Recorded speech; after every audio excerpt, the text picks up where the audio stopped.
शांति शांति शांति।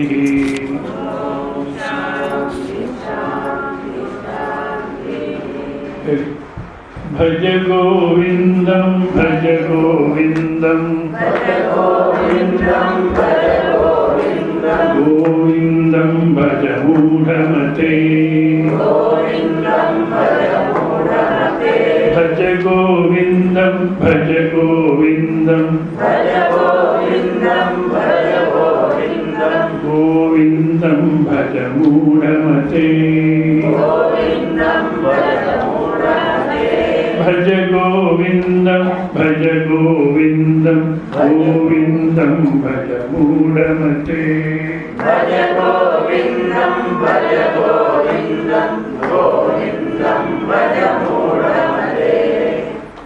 ಎಲ್ಲರೂ ಈ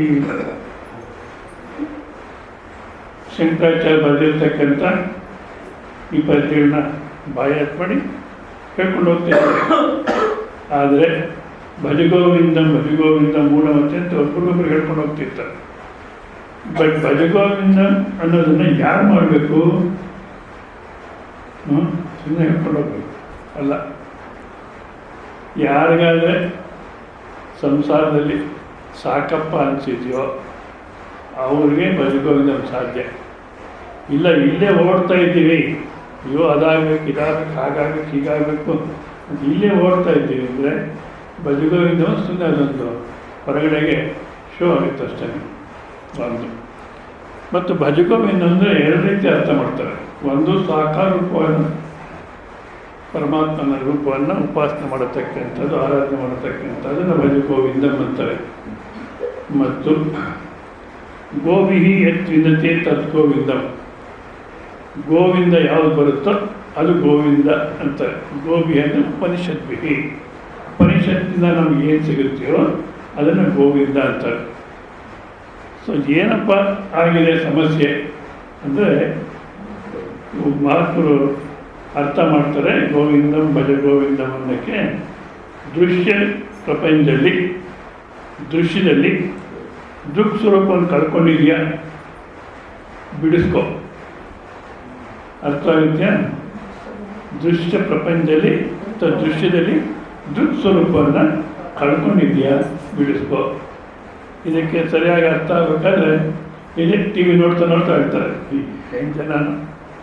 ಆ ಕ್ರಿಕೆಟ್ ಮ್ಯಾಚ್ ನೋಡ್ತಿರ್ತಾರೆ, ನೋಡ್ತಾ ಅವನು ಹೋಗ್ಬಿಟ್ನಂತೆ, ಮ್ಯಾಚ್ ನೋಡ್ತಾರೆ ಹೋಗ್ಬಿಟ್ಟ. ಈಗ ಟಿ ವಿ ಸ್ಕ್ರೀನಲ್ಲಿ ಏನನ್ನ ಇದೆಯೋ ಏನಿಲ್ಲ, ಆದರೆ ಅದನ್ನು ಸತ್ಯ ಅಂದ್ಕೊಂಡು ಹೌದಾ, ಅದು ನನ್ನ ಸಂಬಂಧ ಇದೆ ಅಂದ್ಕೊಂಡು ಆ ದೃಶ್ಯದಲ್ಲಿ ತನ್ನನ್ನು ತಾನು ಕಳ್ಕೊಂಡ್ಬಿಟ್ಟು ಅದು ಒಂದಾಗಿ ಆಗ್ತಾ ಇದೆ. ಅದೇ ರೀತಿ ಈ ಪ್ರಪಂಚ ಅನ್ನತಕ್ಕಂಥದ್ದು ಒಂದು ಟಿ ವಿ ಸೀರಿಯಲ್ ಥರನೇ ಕಾಣ್ತಿಗೆ ಹೊರತು ವಾಸ್ತವಿಕವಾಗಿಲ್ಲ. ನಾವು ಆಳೋ ಚಿಂತನೆಗೆ ಹೋದರೆ ನಿಜವಾಗ್ಲೂ ಇಲ್ಲ. ಆದರೂ ನಾನು ಸತ್ಯ ಅಂದ್ಕೊಂಡು ಅದು ನನ್ನ ಸಂಬಂಧ ಇದೆ ಅಂದ್ಕೊಂಡು, ನಿಜವಾದ ಸಂಬಂಧ ಅನ್ನೋಂಥ ಕೇವಲ ಮನಸ್ಸಿನ ಒಂದು ಭಾವನೆ ಅಷ್ಟೇ, ವಾಸ್ತವಿಕ ಸಂಬಂಧ ಏನಿದೆ. ಯಾಕೆಂದರೆ ಜಗತ್ತಿಗೆ ಬರಬೇಕಾದ್ರೆ ಏನೇನು ಹೊತ್ಕೊಂಡ್ಬಂದ್ವಿ, ಏನೇನು ತಗೋ ಯಾರ್ಯಾರ ಜೊತೆಗೆ ಬಂದ್ವಿ, ಬರೀ ಕೈ. ಮತ್ತೆ ಇಲ್ಲಿಂದ ಹೋಗ್ಬೇಕಾದ್ರೆ ಏನು ತೊಗೊಂಡು ಹೋಗ್ತೀವಿ, ಬರೀ ಕೈ. ಆದ್ರೂ ಈ ಮಧ್ಯದಲ್ಲಿ ಎಲ್ಲ ಕೂಡ ಸಂಬಂಧ ಆಗ್ತೀವಿ. ಎಷ್ಟು ಮಾತ್ರ ಇದು ಏನು ಹೇಳ್ತಾರೆ, ಪಕ್ಷಿಗಳು ಬಂದು ಮರದ ಮೇಲೆ ಕೂಡುತ್ತವೆ, ಸೂರ್ಯನ ಇದ್ದೋಗ್ಬಿಡುತ್ತವೆ. ಆ ಪಕ್ಷಿಗೂ ಮರಕ್ಕೂ ಎಷ್ಟು ಸಂಬಂಧವೋ ಈ ಸಂಬಂಧನೂ ಅಷ್ಟೇ.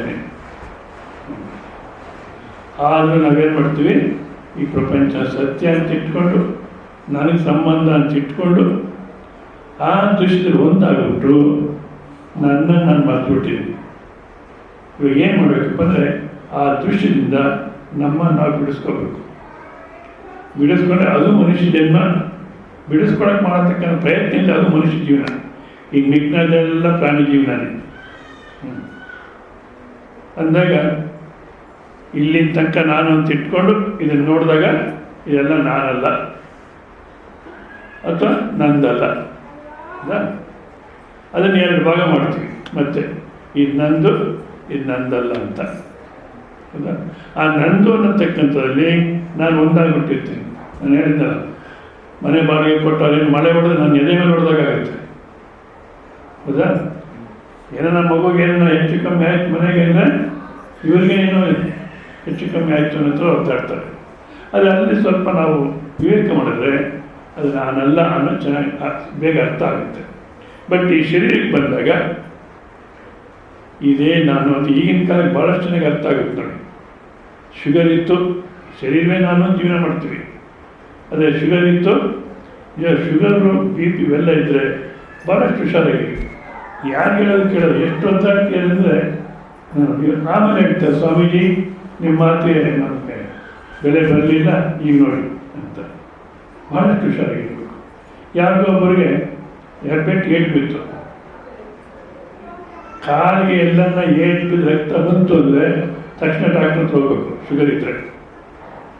ಏಟು ಬಿತ್ತು, ನಾನು ಇದ್ದೆ ಅಲ್ಲಿ ಹೇಳಿದೆ, ಹೋಗಿ ಡಾಕ್ಟರ್ ಹತ್ರ ತೋರಿಸ್ಕೊಳ್ಳಿ ಇಮ್ಮಿಡಿಯೇಟಾಗಿ ಹೋಗಿ ಅಂತ. ಅವ್ರು ಶ್ರೀಮಂತರು ಹೇಳಿದ್ರು, ಅಯ್ಯೋ ಮುಂದಿನವರು ಹೋಗ್ತೀವಿ ಬಿಡು ಅಂದರು. ಅದೇನಾಯಿತು, 1 ವಾರದಲ್ಲಿ ಗ್ಯಾಂಗ್ರೀನ್ ಆಗಿಬಿಡ್ತು, ಕೊಳ್ತ್ಕೊಂಡ್ಬಂತು. ಆಸ್ಪತ್ರೆಗೆ ಬಲಗಾಲ ತೆಗೆದಾಕಿದ್ರು. ಒಂದು 15 ದಿವಸಕ್ಕೆ ಎಡಗಾಲು ಬಂತು, ಎಡಗಾಲು ತೆಗೆದಾಕಿದ್ರು, 2 ಕಾಲು ತೆಗೆದಾಕ್ಬಿಟ್ರು. ಇವಾಗ 2 ಕಾಲು ತೆಗೆದು ಹಾಕಿದ್ರು. ಆಮೇಲೆ ಒಂದು ಚೈನ್ ಮೇಲೆ ಓಡಾಡೋರು. ಅವ್ರು ಹೇಳೋರು, ಇನ್ನೊಂದು ಸ್ವಲ್ಪ ದಿವಸಕ್ಕೆ ನನಗೆಲ್ಲ ಚೆನ್ನಾಗಾಗುತ್ತೆ, ತಿರ್ಗಾ ನಾನು ಬರ್ತೀನಿ ಅನ್ನೋರು. ಅಂದರೆ 2 ಕಾಲು ತೆಗೆದಾಗ ಶರೀರವೇ ನಾನಾಗಿದ್ದರೆ 2 ಕಾಲು ತೆಗೆದಾಕ್ಬಿಟ್ರೆ ಆ ನಾನು ಅನ್ನೋದ್ರಲ್ಲಿ ಅರ್ಧ ಕಮ್ಮಿ ಆಗಬೇಡ. ಆ ನಾನು ಅನ್ನೋದು ಅರ್ಧ ಕಮ್ಮಿ ಆಗುತ್ತೋ, ಇನ್ನೂ ಶಕ್ತಿ ಜಾಸ್ತಿ ಆದ ಕಾಣುತ್ತೆ. ಯಾಕೆ 2 ಕಾಲು ತೆಗೆದುಬಿಟ್ಟಿದ್ರೆ ಇವೆಲ್ಲ ನನ್ನ ಮೇಲೆ ಸವಾರಿ ಮಾಡ್ತಾರೆ, ಇನ್ನು ನಾನು ಹುಷಾರಾಗಿರ್ಬೇಕು ಅಂತಾರೆ. ಆದರೆ ಶರೀರದ ಅರ್ಧ ಭಾಗ ಹೋದ್ರೂ ನಾನು ಅನ್ನತಕ್ಕಂಥ ಏನು ಕಮ್ಮಿ ಆಗಿಲ್ಲ. ಆದ ಕಾರಣ ಶರೀರವೇ ನಾನಲ್ಲ. ಬರ್ತಾ ಯಾವ ರೀತಿ ಬರುತ್ತೆ ಅಂದರೆ, ಈ ವಿಜ್ಞಾನ ಮುಂದುವರೆದು ಮೂಗೇನೋ ಹೆಚ್ಚು ಕಮ್ಮಿ ಆಯಿತು, ತೆಗೆದಿಟ್ಬಿಡು ಆ ಮೆಡಿಕಲ್ ಶಾಪಲ್ಲಿ ಇನ್ನೊಂದು ಮೂಗು ಹಾಕ್ಕೊಂಡು ಹೋಗು. ಕಾಲೇನೋ ಹೆಚ್ಚು ಕಮ್ಮಿ ಆಯಿತು, ಇನ್ನೊಂದು ಕಾಲು ತೆಗೆಸ್ಕೊಂಡು ಹೋಗು. ಅಂದರೆ ಶರೀರ ಅನ್ನತಕ್ಕ ಕೇವಲ ನಾನು ಉಪಯೋಗಿಸ್ತಕ್ಕಂಥ ಸಲಕರಣೆನೇ ಹೊರತು ಆ ಸಲಕರಣೆನೇ ನಾನಲ್ಲ. ಮನಸ್ಸು ಅಷ್ಟೇ, ಯಾವಾಗ ಕಂಟ್ರೋಲ್ ಆಗಿರ್ತಕ್ಕಂಥದ್ದು ಸಲಕರಣೆ, ಬುದ್ಧಿ. ಹೌದಾ? ಮತ್ತು ಇವೆಲ್ಲನೂ ನನ್ನ ಕೈನ ಸಲಕರಣೆ. ಶರೀರ, ಇಂದ್ರಿಯಗಳು, ಮನಸ್ಸು, ಬುದ್ಧಿ. ಹೌದಾ? ಈ ನಾನು ಅನ್ನತಕ್ಕಂಥದ್ದು ನಾನು ಹೇಳಿದ್ದೆ 2 ರೀತಿ ಇರುತ್ತೆ. ನಾನು ಇಂಥವನು, ನಾನು ಇಂಥವಳು ಅಂತ. ಅಥವಾ ಇಂಥವನು ಇಂಥವಳು ಇಲ್ದಿರ ಇರ್ತೀವಿ.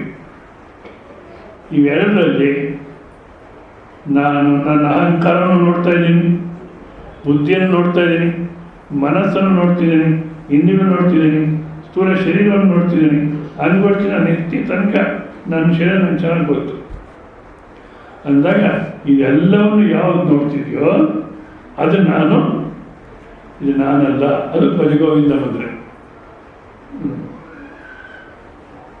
ಮತ್ತು ಅದು ಯಾವುದಪ್ಪ ನಾನು, ಅದನ್ನು ಸ್ಪಷ್ಟವಾಗಿ ಅರ್ಥವಾಗಬೇಕಾದ್ರೆ ನಿತ್ಯ ಅನುಭವ ತಗೊಂಡು ಇವಾಗ ನೋಡಿದ್ರೆ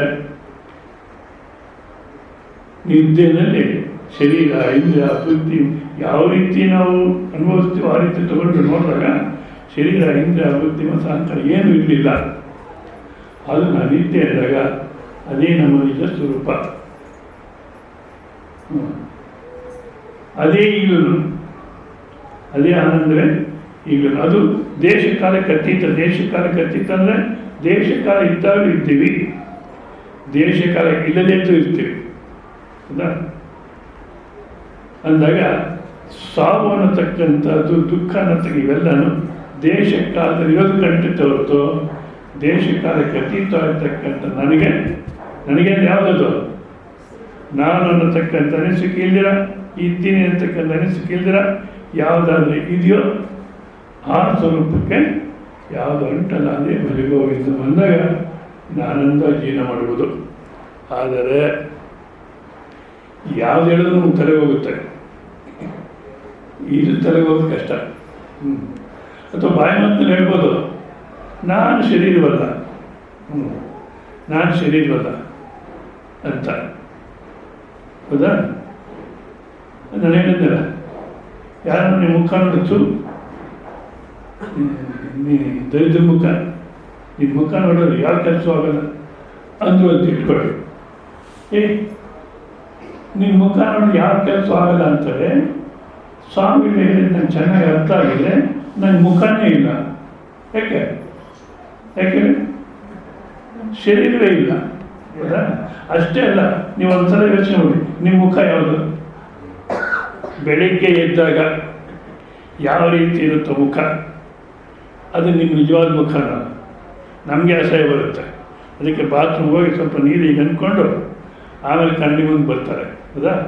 ಯಾಕೆ? ಬೆಳಿಗ್ಗೆ ಇದ್ದಾಗ ಯಾವ ರೀತಿ ಇರುತ್ತೋ ಅದು ನನ್ನ ನಿಜವಾದ ಮುಖ ಅಲ್ಲ. ಹೌದಾ? ಆಮೇಲೆ ಎಲ್ಲ ಸ್ನಾನ ಮಾಡಿ ಅದೇನೇನೋ ಬಡ್ಕೊಂಡು ಮೇಕಪ್ ಮಾಡಿಕೊಂಡು ಮತ್ತೆ ಕಣ್ಣಿ ಮುಂದೆ ನೋಡ್ಕೊಟ್ಟ ಅಂತ, ಅದು ನಿಜವಾದ ಮುಖ. ಸ್ವಲ್ಪ ಹೊತ್ತು ಅಲಂಕಾರ ಎಲ್ಲ ಹೋದರೆ ಮತ್ತೆ ಬೇರೆ ಥರ ಮುಖ ಇರುತ್ತೆ. ನಮ್ಗೆ ಯಾರು ಇಷ್ಟವಾಗಿದ್ದಾರೋ ಅವರತ್ತು ಮಾತಾಡ್ತಿದ್ದಾಗ ಮುಖ ಭಾಳಷ್ಟು ಪ್ರಫುಲ್ಲವಾಗಿರುತ್ತೆ. ಯಾರು ನಮ್ಗೆ ಇಷ್ಟ ಇಲ್ಲ ಅಂತ ಹೆಂಡತಿ ಹತ್ರ ಮಾತಾಡ್ತಿರ್ತಾರೆ ಅಂತ ಇಟ್ಕೊಳ್ಳಿ, ಆ ಸಂಸಾರದ ಭಾರ ಎಲ್ಲ ಕಾಣುತ್ತೆ ಮುಖದಲ್ಲಿ. ಅದು ನಿಜವಾದ ಮುಖನ? ಈ ಎಚ್ಚರದಲ್ಲಿರೋದು ನಿಮ್ಮ ಮುಖನ? ಕನಸಿನಲ್ಲಿರೋದು ನಿಮ್ಮ ಮುಖನ? ಯಾವ್ದು ನಿಮ್ಮ ಮುಖ? ನಿಶ್ಚಯ ಮಾಡೋಕ್ಕಾಗಲ್ಲ. ಯಾಕೆಂದರೆ ಮುಖದಾಗಿದ್ದರು ಅಂದರೆ ಶರೀರದಾಗಿಲ್ಲ, ಮುಖ ಇಲ್ಲಿದೆ. ಆ ಸ್ಥಿತಿನಲ್ಲಿ ಇದ್ದರೆ ಅದು ಮನುಷ್ಯ ಜೀವ ಸಾರ್ಥಕತೆ ಆಗುತ್ತೆ. ಆದರೆ ನಾನು ಹೇಳಿದೆ, ಯಾವುದೆಲ್ಲಾದ್ರೂ ನಮ್ಗೆ ಆಸಕ್ತಿ ಬರುತ್ತೆ, ಯಾವುದೆಲ್ಲಾದ್ರೂ ಅರ್ಥ ಆಗುತ್ತೆ, ಇದು ಮಾತ್ರ ಕಷ್ಟ ಆಗುತ್ತೆ.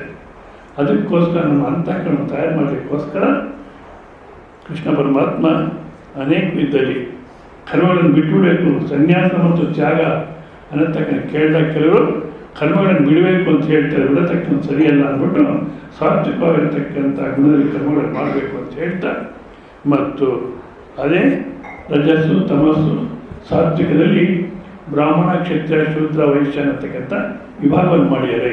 ಇದರ ವಿಭಾಗ ಮಾಡಿದ್ರೆ ಏನು ತಪ್ಪಿಲ್ಲ. ನಿನ್ನ ಏನು ಗುಣ ಇದೆ ನೋಡ್ಕೊ, ಅದರಂತೆ ಕೆಲಸಗಳು ಮಾಡು, ಮತ್ತೆ ಅದನ್ನು ಬದಲಾಯಿಸ್ಕೊ. ಆದ ಕಾರಣ ಇದು ಸಮತ್ವ, ಹಾರಿಜಾಂಟಲ್ ಡಿವಿಷನ್. ಬ್ರಾಹ್ಮಣ ಕ್ಷತ್ರಿಯ ಶೂದ್ರ ವೈಶ್ಯ ಎಲ್ಲ ಒಂದೇ, ಬ್ರಾಹ್ಮಣ ಉನ್ನತ ಆ ಥರ ಇಲ್ಲ. ಹೌದಾ? ಒಂದು. ಎರಡನೇದು, ಎಲ್ಲರೂ ಒಂದೇ ಮಾಡ್ತೀವಿ ಅಂದರೆ ಸಾಧ್ಯವಿಲ್ಲ, ಅದು ಆಗೋ ಕೆಲಸ ಅಲ್ಲ. ರಾಜಕೀಯ ಏನಂತರಲ್ಲೇ ಮಾಡ್ಕೊಳ್ತಾರೆ, ಇರಲಿ, ಆಗಲ್ಲ. ಒಂದು. ಮತ್ತು ಹೋಗಲಿ, ಗೌರ್ಮೆಂಟ್ನವರು ಎಲ್ಲರೂ ಬ್ರಾಹ್ಮಣರಾಗಿ ಡಿಕ್ಲೇರ್ ಮಾಡಿಬಿಟ್ರೆ ನಾವು ಬ್ರಾಹ್ಮಣರಾಗ್ತೀವ? ಪ್ರಯೋಜನ ಇದೆಯಾ? ಯಾರೋ ಒಬ್ಬ ಅಜಾಮ ಇದ್ದಂತೆ ಹಿಂದೆ, ಅವನು ರಾಜನ ಹತ್ರ ಹೋಗಿ ನಾನು ಬ್ರಾಹ್ಮಣನ್ ಮಾಡಿ ಅನ್ನಂತೆ. ನಾವ್ಯಾಗೆ ಬ್ರಾಹ್ಮಣನ್ ಮಾಡೋಕ್ಕಾಗುತ್ತೆ ಅಂದರೆ, ನೀವು ಒಂದು ಆರ್ಡರ್ ಹಾಕಿ ಅವಾಗ ನಾನು ಬ್ರಾಹ್ಮಣ ಆಗ್ತೀನಿ ಅಂತ. ಸರಿ ಅಂತ ಒಂದು ಆರ್ಡರ್ ಹಾಕಿದ್ರು, ಇವನು ಬ್ರಾಹ್ಮಣ ಅಂತ. ಅವನು ವಿಭೂತಿ ಎಲ್ಲ ಹಾಕ್ಕೊಂಡು ಬಟ್ಟೆ ಹೊತ್ಕೊಂಡು ಒಂದು ಪಂಚಾಂಗನ ಕೈಲಿ ಇಟ್ಕೊಂಡು ಹೊರಟ ಊರಲ್ಲಿ.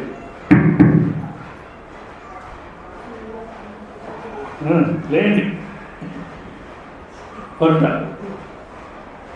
ಯಾರು ಕರೀಲಿಲ್ಲ. ಯಾತಕ್ಕೆ? ಬ್ರಾಹ್ಮಣ ಅರ್ಥಕ್ಕಾಗಲಿ ಪೌರೋಹಿತ್ಯಕ್ಕಾಗಲಿ ಯಾರು ಕರೀಲಿಲ್ಲ. ಮತ್ತು ಯಾರು ಕ್ಷೌರ ಮಾಡಿಸ್ಕೊಳಕ್ಕೂ ಕರೀಲಿಲ್ಲ. ಯಾಕೆ? ಇವನು ಬ್ರಾಹ್ಮಣ.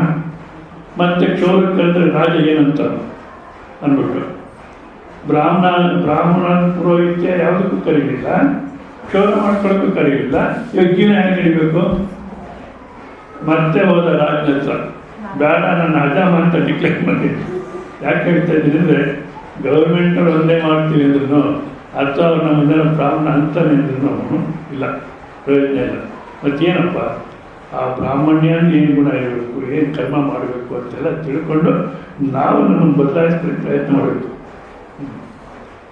ಬದಲಾಯಿಸ್ಕೊಂಡ್ಮೇಲೆ ಮತ್ತೆ ಬೇರೆ ಬ್ರಾಹ್ಮಣ ಅಂತಾರೆ. ನೀನು ಮಾಡಿದಿರ ಇಲ್ಲಿ ನಮಗೆ ಯಾವುದೇ ರೀತಿಯಾದಂಥ ವಿಕ್ಷೇಪ ಆಗಲಿಕ್ಕೆ ಸಾಧ್ಯವಿಲ್ಲ. ಈ ಭೈರಪ್ಪನವರು ಎಸ್.ಎನ್. ಭೈರಪ್ಪ ಧಾಟ್ ಅಂತ ಒಂದು ಪುಸ್ತಕ ಬರೆದಿದ್ದಾರೆ. ಅದರಲ್ಲಿ ಅವರು ಅದೊಂದೇ ಪುಸ್ತಕದಲ್ಲಿ ಎಲ್ಲ ಪುಸ್ತಕಗಳಲ್ಲೂ ಸಮಸ್ಯೆ ಪ್ರೆಸೆಂಟ್ ಮಾಡಿಬಿಟ್ಟು ಬಿಟ್ಬಿಡ್ತಾರೆ, ಪರಿಹಾರ ಮಾಡಿರಲ್ಲ. ಆ ಧಾತುನಲ್ಲಿ ಮಾತ್ರ ಏನು ಪರಿಹಾರ ಇರ್ತದೆ? ಧಾತು ಅಂದರೆ ಒಂದು ಜಾತಿಯಿಂದ ಇನ್ನೊಂದು ಜಾತಿಗೆ ಪರಿವರ್ತನೆ ಆಗತಕ್ಕಂಥದ್ದು. ಆ ಧಾತು ಪ್ರಯೋಜನ ಇಲ್ಲ ಅಂದ್ಬಿಟ್ಟು ಅದರ ಒಂದು ಪಾತ್ರ ಬರುತ್ತೆ. ಅವನು ಚೆನ್ನಾಗಿ ಅರ್ಥ ಮಾಡ್ಕೊಂಡಿರ್ತಾನೆ ಈ ಬ್ರಾಹ್ಮಿನ್ಸ್ ಗುಣಗಳು ಅದು ಇದು ಎಲ್ಲ. ಅದು ಎಷ್ಟು ಸೌಮ್ಯವಾಗಿ ಏನೋ ಮಾಡ್ತಾನಪ್ಪ ಅಂದರೆ ಅರ್ಥ ಮಾಡಿಕೊಂಡು ಆ ರೀತಿ ಇರ್ಬೋದು. ಆದ ಕಾರಣ ಈಗ ನಾವೇನು ಮಾಡಬೇಕು? ಬ್ರಾಹ್ಮಣನ ಲಕ್ಷಣ ಏನು, ಅವನ ಕರ್ಮ ಏನು, ವೈಶ್ಯ ಅವನ ಕರ್ಮ, ಇದನ್ನೆಲ್ಲ ಅರ್ಥ ಮಾಡಿಕೊಂಡು ನಮ್ಮಲ್ಲಿ ಯಾವ ಗುಣ ಇದೆ ನೋಡಿಕೊಂಡು ಅದನ್ನು ಬದಲಾಯಿಸ್ಕೊಳ್ಳಿಕ್ಕೆ ಪ್ರಯತ್ನ ಮಾಡಬೇಕು ಅಷ್ಟೇ ಹೊರತು ಈಗ ಬೇರೆ ಹೊಡೆದಾಡೋದು ಎಲ್ಲ ಒಂದು ಮಾಡ್ತೀನಿ ಅನ್ನೋದು ಇವೆಲ್ಲ ಏನು ಪ್ರಯೋಜನ ಇಲ್ಲ. ಆದ ಕಾರಣ ಬೆಳಗ್ಗೆ ನಾವು ನೋಡಿದ್ವಿ ಗುಣಗಳು ಅನ್ನತಕ್ಕಂಥದ್ದು 3 ರೀತಿಯಲ್ಲಿ ಜ್ಞಾಪಕ ಇಟ್ಕೊಂಡಿರಬೇಕು. ಈ ಸತ್ಯಾನ್ ಸರಸ್ವತಿ ಫುಟ್ನೋಟಲ್ಲಿ 3 ಸ್ಪಷ್ಟ ಮಾಡ್ತಾರೆ. ಸ್ವಭಾವದಿಂದ ಅಥವಾ ಪ್ರಕೃತಿಯಿಂದ ಹೊರಟು ಬರುವ ಹೊರತೋರಿಕೊಳ್ಳುವ ಗುಣಗಳಿಂದ ಸಮಾಧಿಗಳು ವಿಭಕ್ತವಾಗಿದೆ. ಪ್ರಕೃತಿಯಿಂದ ಬರತಕ್ಕಂಥ ಗುಣಗಳಿಂದ ಈ ಬ್ರಾಹ್ಮಣ ಕ್ಷತ್ರಿಯ ಅನ್ನತಕ್ಕಂಥದ್ದು ವಿಭಾಗ ಆಗಿದೆ. 1 ಸ್ವಭಾವಕ್ಕೆ ಬ್ರಾಹ್ಮಣತ್ವ ಮುಂತಾದಕ್ಕೆ ಕಾರಣವಾದ ಗುಣಗಳಿಂದ, ಅಂದರೆ ಬ್ರಾಹ್ಮಣನಿಗೆ ಸತ್ವಗುಣ ಅನ್ನತಕ್ಕ ಪ್ರಾಧಾನ್ಯ, ರಜೋಗುಣ ಅನ್ನತಕ್ಕಂಥದ್ದು ಕ್ಷತ್ರಿಯನಿಗೆ, ಈ ರೀತಿ ಏನು ಪ್ರಾಧಾನ್ಯ ಇದೆಯೋ ಆ ರೀತಿಯಲ್ಲಿ ಗುಣಗಳಿಂದ ವಿಭಕ್ತವಾಗಿದೆ. ಅಥವಾ ಇದು ಭಾಳ ಮುಖ್ಯ, ಹಿಂದಿನ ಜನ್ಮದ ಕರ್ಮದ ಸಂಸ್ಕಾರದಿಂದ ಹೊರತೋರಿಕೊಳ್ಳುವ ಗುಣಗಳಿಂದ ಅವು ವಿಭಕ್ತವಾಗಿವೆ. ಹಿಂದಿನ ಜನ್ಮ ಅಂತ ಏನಿದೆಯೋ ಸಂಸ್ಕಾರ ಅನ್ನತಕ್ಕಂಥದ್ದು, ಸಂಸ್ಕಾರ ಅಂದರೆ ಇವಾಗ ನಾನು ಹೇಳಿದೆ ಅಂತ ಇಟ್ಕೊಳ್ಳಿ. ಅಮಿತಾಬ್ ಬಚ್ಚನ್ ಅಂದರೆ ಇವಾಗ ನಿಮಗೆ ತಲೆಯಲ್ಲಿ ಅರ್ಥವಾಗುತ್ತಿಲ್ಲ, ಹೌದಾ? ಯಾಕೆ ಹಿಂದೆ ಎಲ್ಲೋ ಕೇಳಿದ್ವಿ ನೋಡಿದ್ವಿ, ಈ ಹೆಸರು ಕೇಳಿದ ತಕ್ಷಣ ಅದು ಬರುತ್ತೆ. ಅದೇ ರೀತಿ ಒಂದು ಧಾರ್ಮಿಕ ವಿಷಯವನ್ನು ಕೇಳಿದ್ವಿ, ಅರ್ಥ ಮಾಡ್ಕೊಂಡಿದ್ವಿ ಅಂದಾಗ ಅದು ನಮ್ಮಲ್ಲಿ ಉಳಿದಿರುತ್ತೆ, ಹೌದಾ? ಈ ರೀತಿ ಉನ್ನತವಾದಂಥ ಒಂದು ಸಂಸ್ಕಾರ ಇರತಕ್ಕಂಥದ್ದನ್ನೇ ಸಂಸ್ಕಾರ ಉನ್ನತವಾದ ಧಾರ್ಮಿಕವಾದಂಥ ಶ್ರುತಿ ಸಂಸ್ಕಾರವನ್ನೇ ಉನ್ನತವಾದ್ದು ಅನ್ನತಕ್ಕಂಥ ಹೇಳ್ತಾರೆ, ಹೌದಾ? ಈಗ ಆ ಸಂಸ್ಕಾರ ಅನ್ನತಕ್ಕಂಥದ್ದು ಸ್ವಭಾವದಿಂದ ಹಿಂದಿನ ಜನ್ಮಗಳಲ್ಲಿ ಮಾಡ್ಕೊಂಡು ಬಂದಿದೆ, ಕರ್ಮದ ಸಂಸ್ಕಾರ. ಆದ್ದರಿಂದ ನಮ್ಮಲ್ಲಿ ಒಂದು ಸ್ವಭಾವ ಅನ್ನೋದು ಬಂದಿದೆ. ಹೊರತೋರಿಕೊಳ್ಳೋ ಗುಣಗಳಿಂದ ಅವು ವಿಭಕ್ತವಾಗಿವೆ. ಇದು 3ನೇ ಅಧ್ಯಾಯದಲ್ಲೂ ಹೇಳ್ತಾರೆ, ಮತ್ತು 3ನೇ ಅಧ್ಯಾಯದ 33ನೇ ಶ್ಲೋಕ ಭಾಷೆ ನೋಡ್ಬೋದು, ಇದೇ ಅಭಿಪ್ರಾಯ ಕೊಡ್ತಾರೆ. ಮತ್ತು 17ನೇ ಅಧ್ಯಾಯದ 2ನೇ ಶ್ಲೋಕದಲ್ಲಿ ಕೂಡ ಇದೇ ಅಭಿಪ್ರಾಯ ಕೊಡ್ತಾರೆ. ಸೊ ಈಗ ಆ ಬ್ರಾಹ್ಮಣ ಅನ್ನತಕ್ಕಂಥರ ಕರ್ಮ ಯಾವುದು ಅನ್ನತಕ್ಕಂಥದ್ದನ್ನು ಮೊದಲು ಹೇಳ್ತಾರೆ. ಅದನ್ನು ನಾವು ತಿಳ್ಕೊಂಡು ಆ ರೀತಿ ಜೀವನ ಮಾಡಲಿಕ್ಕೆ ಪ್ರಯತ್ನ ಮಾಡಿದ್ರೆ ಆವಾಗ ಗೌರ್ಮೆಂಟ್ ಬ್ರಾಹ್ಮಣ ಅಂದಿರ ಇಲ್ಲೇ ನಿಜವಾದ ಬ್ರಾಹ್ಮಣರಾಗಿ ಜೀವನ ಮಾಡ್ಬೋದು, ಹೌದಾ? ನೋಡಿ 42ನೇ ಶ್ಲೋಕ. ಓಂ ಶ್ರೀ ಕೃಷ್ಣ ಪರಬ್ರಹ್ಮಣೇ ನಮಃ.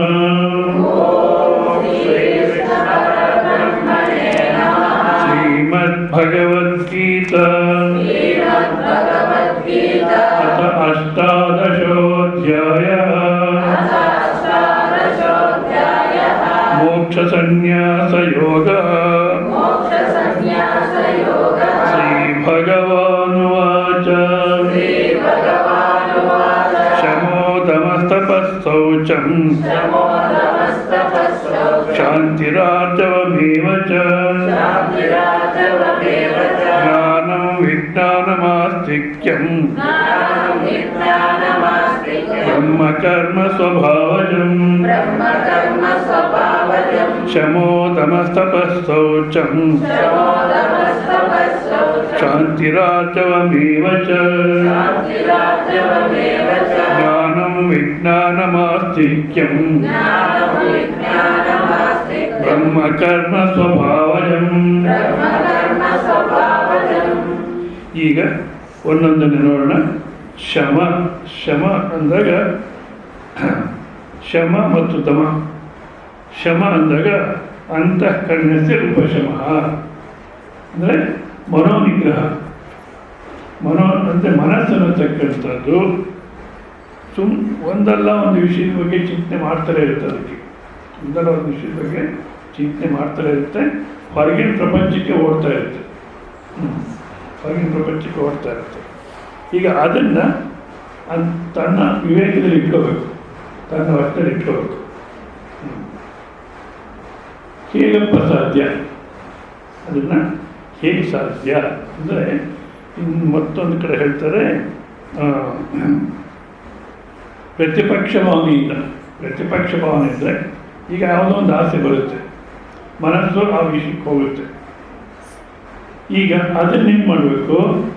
ಈ ಆಸೆ ಬರ್ತಾ ಇದೆ, ಇದು ನನಗೆ ಬೆಳಿಗ್ಗೆ ಅವಶ್ಯಕತೆ ಇದೆಯಾ ಅಂತ ವಿಚಾರ ಮಾಡಬೇಕು. ಹೌದಾ? ಯಾಕೆ ಅವಶ್ಯಕತೆ ಇಲ್ಲ ನೋಡಿ, ಅವ್ರು ತೊಗೊಂಡಿದ್ದಾರೆ, ಅವ್ರ ಎದುರುಗಡೆ ನಾವು ಹೀಗೆ ಓಡಾಡ್ಕೊಂಡಿದ್ರೆ ಏನು ಚೆನ್ನಾಗಿರುತ್ತೆ ಅಂದ್ಬಿಟ್ಟು ಬೇರೆ ನೋಡಿ ಅವ್ರ ಥರ ನಾವಿರ್ಲಿಕ್ಕೆ ಪ್ರಯತ್ನ ಮಾಡ್ತೀವಿ. ಇದು ಭಾರತ ದೇಶದಲ್ಲಿ ಜಾಸ್ತಿ ಅದು. ಯಾಕೆಂದು ಗೊತ್ತಾಗಿದೆ. ಇಂಥ ಒಳ್ಳೆಯ ಶಾಸ್ತ್ರ ಇದ್ರೂ ಫಾರಿನರ್ಸ್ ನೋಡಿದ್ದು ನಾವು ಋಷಿಕೇಶಲ್ಲಿ ಅವ್ರ ಪಾಡಿಗೆ ಅವ್ರು ಯಾರು ಬೇಕಾಗಿರ್ತಾರೆ. ನಾವು ಏನನ್ನು ಅಧಾರ್ಮಿಕವಾಗಿ ತಪ್ಪು ನಡತೆ ನಡೆಯೋದಾದರೆ ಯಾರೇನು ಅಂದ್ಕೊಳ್ತಾರೋ ಅಂತ ಭಯಪಡಬೇಕು. ನಮ್ಗೆ ಎಷ್ಟು ಮಾತ್ರ ಬೇಕೋ, ಎಷ್ಟು ಅವಶ್ಯಕತೆನೋ ಅಷ್ಟರಲ್ಲಿದ್ದೀವಿ. ಅವ್ರೇನು ಅವ್ರ ಪಾಡಿಗೆ ಮಾಡಿಕೊಡ್ತಾರೆ. ಇಲ್ಲ, ಅವ್ರೇನು ಅಂದ್ಕೊಳ್ತಾರೆ, ಅವರಂತೆ ನಾವಿರಬೇಕು ಅಂತ ಆಸೆಗೆ ಬೆಳೆಸ್ಕೊಂಡು ಹೋಗ್ತೀವಿ. ಇಲ್ಲ, ವಿಚಾರ ಮಾಡಿದ್ರೆ ಅವಶ್ಯಕತೆ ಇಲ್ಲ ಅಂದಾಗ ಪ್ರತಿಯೊಂದನ್ನು ನಾವು ವಿವೇಕದಿಂದ ನಿಶ್ಚಯ ಮಾಡಬೇಕು. ನಿಶ್ಚಯ ಮಾಡಿ ವ್ಯವಹಾರ ಮಾಡಿದ್ರೆ ಆಗ ಮನಸ್ಸನ್ನತಕ್ಕಂಥದ್ದು ನಮ್ಮ ನಿಗ್ರಹದಲ್ಲಿರುತ್ತೆ. ಹೌದಾ? ಇದು ಶಮ ಮತ್ತು ದಮ. ಅಂದರೆ ದಮ ಅಂದಾಗ ಬಾಹ್ಯಕರಣ ನಾವು ಉಪಶಮ. ಇಂದ್ರಿಯಗಳು, ಬಾಹ್ಯ ಇಂದ್ರಿಯಗಳು ನಮ್ಮ ವಿವೇಕದಲ್ಲಿರಬೇಕು. ನಮ್ಮ ನಿಜವಾದ ನಮ್ಮ ಗಮನವೇ ಇದ್ದೀರಾ, ನಮ್ಮ ಶರೀರ ಕೆಲಸ ಮಾಡ್ತಿರುತ್ತೆ. ಭಗವಾನ್ ಬುದ್ಧ ಪ್ರವಚನ ಮಾಡ್ತಿರ್ತಾರೆ. ಯಾರೋ ಒಬ್ಬ ಕಾಲೆಲ್ಲ ಆಡಿಸ್ಕೊಂಡು ತೊಡೆ ಕುಡಿಸ್ಕೊಂಡು ಕೂತಿರ್ತಾನೆ ಮುಂದ್ಗಡೆ. ಭಗವಾನ್ ಬುದ್ಧ ಯಾಕೆ ಅಂತಾನೆ, ಯಾರು ಕಾಲು ಅಲ್ಲಾಡಿಸ್ತಿದ್ದೆ ಹಾಗಂತ ತಕ್ಷಣ ನಿಂತೋಗುತ್ತೆ. ಯಾಕಪ್ಪ ಅಷ್ಟಕ್ಕೆ ಮುಂಚೆ ಕಾಲು ಅಲ್ಲಾಡಿಸ್ತಾ ಇದ್ದ, ಗಮನವೇ ಇಲ್ಲ. ಅಂದರೆ ಅವನ ಶರೀರ, ಅವನ ಇಂದ್ರಿಯಗಳು ಅವನ ಗಮನದಲ್ಲಿಲ್ಲ. ಇನ್ನು ವಿವೇಕದ ಪ್ರಶ್ನೆನೇ ಇಲ್ಲ, ಅದಕ್ಕೆ ಗಮನವೇ ಇಲ್ಲ ಅಂತ. ಯಾವ ನಿಲ್ಲಿಸ್ಬಿಟ್ಟು ನಾವು ಅವಾಗ ಹೇಳ್ತಾರೆ, ನೋಡು ನಿನ್ನ ಗಮನ ಇಲ್ದಿರ ಅದು ನಡೀತಾ ಇದೆ ಅಂದರೆ ಇನ್ನು ಇಂದ್ರಿಯ ನಿಗ್ರಹ ಇಲ್ಲ ಸಾಧ್ಯ. ಆದ ಕಾರಣ ನಾವು ಏನೇ ಶರೀರ ಕಲಿಸಿದ್ರು ಯಾಕೆ ಅನ್ನೋದಿರಬೇಕು ವಿವೇಕದಿಂದಲೇ. ಅನವಶ್ಯಕ ಕಾಲು ಆಡಿಸೋದು, ಕೈ ಆಡಿಸೋದು. ಸೊ ಈ ಇಂದ್ರಿಯಗಳು ಅನ್ನತಕ್ಕಂಥದ್ದು ಎಷ್ಟು ಮಾತ್ರ ಕೆಲಸ ಮಾಡಬೇಕೋ ಅಷ್ಟು ಮಾತ್ರ ಮಾಡಬೇಕು ಹೊರತು ಅನವಶ್ಯಕವಾಗಿ ಅವ್ರು ಕೆಲಸ ಮಾಡಲಿಕ್ಕೆ ಹೋಗಬಾರ್ದು. ಸ್ವಾಮಿ ಅಂತಾರೆ. ಅದು ಈಗಿನ ಕಾಲದಲ್ಲಿ ಒಂದೊಂದು ಜಾತಿಗೂ ಒಬ್ಬೊಬ್ಬ ಸ್ವಾಮಿ ಒಂದೊಂದು ಮಠ ಅಂತಾರೆ. ಈಗ ಶೃಂಗೇರಿ ಸ್ವಾಮಿಗಳು, ನಾನು ಸ್ಮಾರ್ತ ಬ್ರಾಹ್ಮಣರಿಗೆಲ್ಲ ನಾನು ಗುರು ಅಂತಾರೆ ಶೃಂಗೇರಿ ಸ್ವಾಮಿಗಳು. ಹೌದಾ? ಕಂಚಿ ಸ್ವಾಮಿಗಳು, ಅದೇ ಜಯೇಂದ್ರ ಸರಸ್ವತಿ ಅಂತ ಅರೆಸ್ಟ್ ಆಗಿದ್ರಲ್ಲ, ಅವರು ಬ್ರಾಹ್ಮಣರಿಗೆಲ್ಲ ನಾನು ಗುರು ಅಂತಾರೆ. ಅರೆಸ್ಟ್ ಮಾಡಿದ್ರೆ ಕಂಚಿನಲ್ಲೇ ಒಂದು 20 ಜನ ಬ್ರಾಹ್ಮಣರು ಬರಲಿಲ್ಲ, ಅವ್ರು ಅರೆಸ್ಟ್ ಮಾಡಿದ ತಪ್ಪು ಅಂತ. ಅವ್ರಿಗೆಲ್ಲ ನೀನು ಗುರು ಅಲ್ಲವ್ರು ಯಾಕೆ ಒಬ್ಬರು ಬರಲಿಲ್ಲ? ನಾವು ಅಂದ್ಕೊಳ್ತೀವಿ ಗುರು ಅಂತ. ಇವಾಗ ನೀವು ಇಷ್ಟು ಜನ ಕೂತಿದ್ದೀರ, ಬೆಳಗ್ಗೆ ಇನ್ನೂ ಒಂದಷ್ಟು ಜನ ಜಾಸ್ತಿ ಇದ್ದರು, ದಿವಸ 12ವರೆಗೆ ಜಾಸ್ತಿ ಆಗ್ತಾರೆ, ಆಮೇಲೆ ಮಧ್ಯಾಹ್ನಕ್ಕೆ ಕಮ್ಮಿ ಆಗ್ತಾರೆ. ಹೌದಾ? ಇವಾಗ ನಾನು ದಿವಸ ಹೇಳ್ತಿರ್ತೀನಿ ಇರಿ ಕೇಳಿ ಅಂತ. ಯಾರೋ ಒಂದು ಮಾತು ಕೇಳ್ತಾರೋ ಅವ್ರ ಪಾಡು ಹೊರಟೋಗ್ತಾರೆ. ಮತ್ತು ಇವ್ರಿಗೆಲ್ಲ ನಾನು ಗುರು ಅಂದ್ಕೊಂಡ್ರೆ, ಸ್ವಾಮಿ ಅಂದರೆ ನನ್ನ ಇಂದ್ರಿಯಗಳಿಗೆ, ನನ್ನ ಮನಸ್ಸಿಗೆ ನಾನು ಸ್ವಾಮಿ. ನನ್ನ ಇಂದ್ರಿಯಗಳು, ನನ್ನ ಮನಸ್ಸು ನನ್ನ ವಿವೇಕದಲ್ಲಿದೆ, ನಾನು ಹೇಳಿದಾಗ ಕೇಳುತ್ತೆ ಅಂದಾಗ ಅಷ್ಟಕ್ಕೆ ಮಾತ್ರ ನಾನು ಸ್ವಾಮಿನ ಹೊರತು ಒಂದು ಜನಾಂಗಕ್ಕಲ್ಲ. ಇನ್ನು ಅಹಂಕಾರನ ಕಳ್ಕೊಂಡ್ಬಿಟ್ಟಿದ್ರೆ ಅದು ಸ್ವಾಮಿತ್ವ. ಅದು ಬಿಟ್ಬಿಟ್ಟು ನಾವು ಜನಾಂಗಕ್ಕೆ ಸ್ವಾಮೀಜಿ ಅಂದರೆ ನಿನ್ನಿಂದ ನೀನು ಹೇಳಕ್ಕಿಲ್ಲ, ನೀನು ಮನಸ್ಸು ನೀನು ಹೇಳಕ್ಕಿರಲ್ಲ, ಇನ್ನು ಜನಕ್ಕೆ ಕೇಳ್ತಾರೋ. ಮತ್ತು ಸುಮ್ಮನೆ ಸ್ವಾಮಿ ಒಂದು ಜನಾಂಗಕ್ಕೆ ಸ್ವಾಮೀಜಿ ಅಂದ್ಕೊಂಡ್ರೆ ಯಾರೊಬ್ಬರು ಪಾಂಪ್ಲೆಟ್ ಹಾಕಿದ್ದಂತೆ ಜಗದ್ಗುರು ಅಂತ. ಆ ಬಾಗಲಕೋಟೆಯಲ್ಲಿ ಒಬ್ಬ ಪ್ರವಚನ ಬರೋಣಂತೆ, ಬಟ್ ಕುಡಿದ್ಬಿಟ್ಟೆ ಬರೋಣಂತೆ ಪ್ರವಚನಕ್ಕೆ. ಕುಡಿದ್ಬಿಟ್ಟು ಬರೋಣ, ಬಟ್ ಭಾಳ ಅಲರ್ಟ್ ಆಗಿರೋನು. ಪ್ರವಚನ ಕೇಳಬೇಕಾದ್ರೆ ಭಾಳಷ್ಟು ಏಕಾಗ್ರತೆಯಿಂದ ಕೇಳೋಣಂತೆ, ಕುಡಿದ್ಬಿಟ್ಟು ಬರೋನು, ಏಕಾಗ್ರತೆಯಿಂದ ಕೇಳೋನು, ಮತ್ತು ಪ್ರಶ್ನೆ ಮಾಡಬೇಕಾದ್ರೆ ಚೆನ್ನಾಗಿ ಪ್ರಶ್ನೆ ಮಾಡೋಣಂತೆ. ಒಂದು ಸಲ ಯಾರೋ ಸ್ವಾಮಿಗಳು ಜಗದ್ಗುರು ಅಂತ ಪಾಂಪ್ಲೆಟಲ್ಲಿ ಹಾಕಿ ಪ್ರವಚನ ಮಾಡ್ತಾರೆ. ಅವನ ಪ್ರವಚನ ಮುಗಿದ್ಮೇಲೆ ಸ್ವಾಮೀಜಿ ಅಂತ ಅವನ ಪ್ರಶ್ನೆ ಕೇಳ್ಬೋದೇನಂತ, ಕೇಳಪ್ಪ ತಾವು ಜಗದ್ಗುರುಗಳೇ ಅಂದಂತೆ. ಹೌದಾ? ಹೌದಪ್ಪ, ಪಾಂಪ್ಲೆಟಲ್ಲಿ ಹಾಕಿದ್ದೀವಿ ನೋಡು ಜಗದ್ಗುರು ಅಂತ. ಜಗತ್ತು ಸತ್ಯನೋ ಮಿಥ್ಯನೋ ಅಂದಂತೆ. ಇವ ನೋಡಿ, ಜಗತ್ ಸತ್ಯನೋ ಮಿಥ್ಯನೋ? ಮಿಥ್ಯಾ ಜಗತ್ತಂದರೆ, ಹೌದಾ, ನೀನು ಇಲ್ಲಿರೋ ಜಗತ್ತು ನೀನು ಯಾಕೆ ಗುರು ಯಾಕೆ? ಹೌದಾ? ಇಲ್ಲಿರೋ ಜಗತ್ತು ಇಲ್ಲ. ಜಗತ್ ಸತ್ಯ ಅಂದರೆ ನಿಂಗೆ ಜಗತ್ ಸತ್ಯ ಆಗಿರ್ಬೇಕಾದ್ರೆ ನಮಗೇನು ಉದ್ದೇಶ ಮಾಡ್ತೀಯ? ಅವ್ರ ತಕ್ಷಣ ಸ್ವಾಮಿಗಳೇ ಹುಚ್ಚಿನ ಪ್ರಶ್ನೆ ಕೇಳಬೇಡ ಹೋಗ್ತಂತೆ. ಆಗಲಿ ಜಗದ್ಗುರು ಅಂತ ಹಾಕ್ಕೊಂಡ್ರೆ ಸಾಕಷ್ಟು ಜನ ಹಾಕ್ಕೊಡ್ತಾರೆ ಜಗದ್ಗುರು ಅಂತ. ಎಷ್ಟು ಜಗತ್ತು ಇರೋದು ಜಗತ್ತು, ಅವರು ಗುರು ನೀನು ಗುರು ಹೇಗಾಗುತ್ತೆ? ಹೋಗಲಿ, ಇಡೀ ಜಗತ್ತರ ನೀನೆಲ್ಲ ಕೇಳುತ್ತೋ? ಅಲ್ಲ, ನನ್ನ ಮನಸ್ಸು ನನ್ನ ಇಂದ್ರಿಯಗಳು ನನ್ನ ವಶದಲ್ಲಿರಬೇಕು. ಅದು ಬ್ರಾಹ್ಮಣನ, ಅದನ್ನು ವಶ ಮಾಡಿಕೊಳ್ತಕ್ಕಂಥದ್ದು ಬ್ರಾಹ್ಮಣನ ಕರ್ಮ, ಅಂದರೆ ಕೆಲಸ ಅಂತ ಹೇಳ್ತಾರೆ. ಅದು ಒಂದು. ಮತ್ತು ನೆಕ್ಸ್ಟು ಇವೆಲ್ಲ ಆಗಲೇ ಸಾಕಷ್ಟು ಸಲ ಹಿಂದೆ ಕೃಷ್ಣ ಪರಮಾತ್ಮ ಹೇಳಿದ್ದಾನೆ. ಆದ್ರೂ ಆ ಸಾಧನೆ ಎಷ್ಟು ಮಾತ್ರ ಮಾಡಿ ನಾವು ಆ ಗುರು ತೊಗೊಂಡಿದ್ದೀವಿ ಅನ್ನತಕ್ಕಂಥ ಪರೀಕ್ಷೆ ಮಾಡಿಕೊಂಡು, ಇಲ್ಲ ಅಂದರೆ ಮತ್ತೆ ಅದನ್ನು ಬೆಳೆಸ್ಕೊಂಡ್ರೇ ಅಧ್ಯಾತ್ಮಕ್ಕೆ ಮುಂದಕ್ಕೆ ಹೋಗಕ್ಕೆ ಸಾಧ್ಯ ಹೊರತು ಇಲ್ಲದಿದ್ದರೆ ಇಲ್ಲ ಅನ್ನೋದಕ್ಕೋಸ್ಕರ ಮತ್ತೆ ಹೇಳ್ತಾ, ಶಮ ದಮ ತಪಃ. ತಪಃ ಅಂದರೆ ಇಷ್ಟು ಮುಂಚಿನ 17ನೇ ಅಧ್ಯಾಯದಲ್ಲಿ ಶಾರೀರಿಕ ತಪಸ್ಸು, ಮಾನಸಿಕ ತಪಸ್ಸು ಮತ್ತು ವಾಕ್ ತಪಸ್ಸು ಅನ್ನತಕ್ಕಂಥ ಹೇಳಿದ್ದಾರೆ. ಅದನ್ನು ಸಂಕ್ಷಿಪ್ತ ನೋಡೋಣ.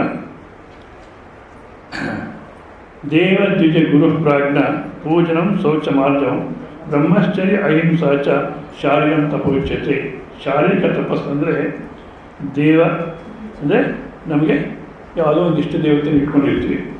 ಮತ್ತು ದ್ವಿಜ ಬ್ರಾಹ್ಮಣರು, ಹೌದಾ, ನಿಜವಾದವರು ಶಾಸ್ತ್ರ ಹಿಂದಿನ ಕಾಲಕ್ಕೆ ಸಕಲ ಶಾಸ್ತ್ರವನ್ನು ಅಧ್ಯಯನ ಮಾಡಿ ಜನರಿಗೆ ಒಳ್ಳೆಯ ಮಾರ್ಗವನ್ನು ತೋರಿಸ್ತಾ ಇದ್ರು. ಇವತ್ತು ಅವರು ಅಧ್ಯಯನ ಮಾಡದೇ ಇರಲಿ, ನಾವು ಒಂದು ವೇಳೆ ಅವ್ರನ್ನ ವಿರೋಧ ಮಾಡಿದ್ವಿ ಅಂದರೆ ನಮ್ಮ ಅಂತಃಕರಣ ಕಲುಷಿತವಾಗುತ್ತೆ, ನಮ್ಮ ಅಹಂಕಾರ ಗಟ್ಟಿಯಾಗುತ್ತೆ ಹೊರತು ಪ್ರಯೋಜನ ಏನಾಗುತ್ತೋ. ಆದ ಕಾರಣ ದೇವತೆಗಳು ಅಥವಾ ನಮ್ಮ ಇಷ್ಟ ದೇವರು ಅಥವಾ ದ್ವಿಜ ಅಂದರೆ ಬ್ರಾಹ್ಮಣ, ಗುರು, ನಾವು ಯಾರನ್ನೊಬ್ಬರನ್ನ ಗುರುವಾಗಿ ಮಾಡ್ಕೊಂಡಿರ್ತೀವಿ, ಹೌದಾ, ಅವರಲ್ಲಿ ಶ್ರದ್ಧೆ ಅನ್ನತಕ್ಕಂಥ ಇರಬೇಕು.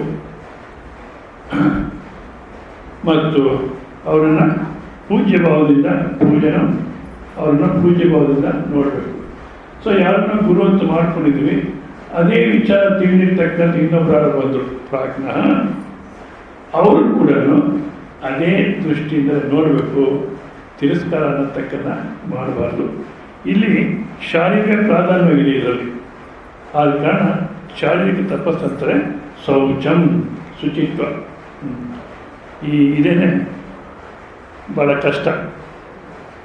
ಜನಗಳು ಶುಚಿಯಾಗಿರೋದು ಬೇಡ,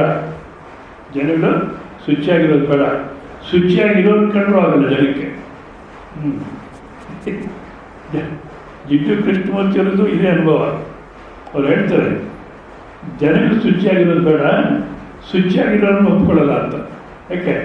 ಅವ್ರು ಭಾಳಷ್ಟು ಶುಚಿತ್ವ. ಜಿಡ್ಡು ಕೃಷ್ಣಮೂರ್ತಿ ಆ ಸ್ಟೇಜ್ ಹತ್ತಬೇಕಾದ್ರೆ ಛತ್ರಿ ಬಿಡೋರು ಕೆಳಗಡೆ, ಅದನ್ನು ನೋಡಲಿಕ್ಕೆ ಫಸ್ಟ್ ಹೋಗಿ ಕೂತ್ಕೊಳ್ತಾರೆ ಪ್ರವಚನದಲ್ಲಿ.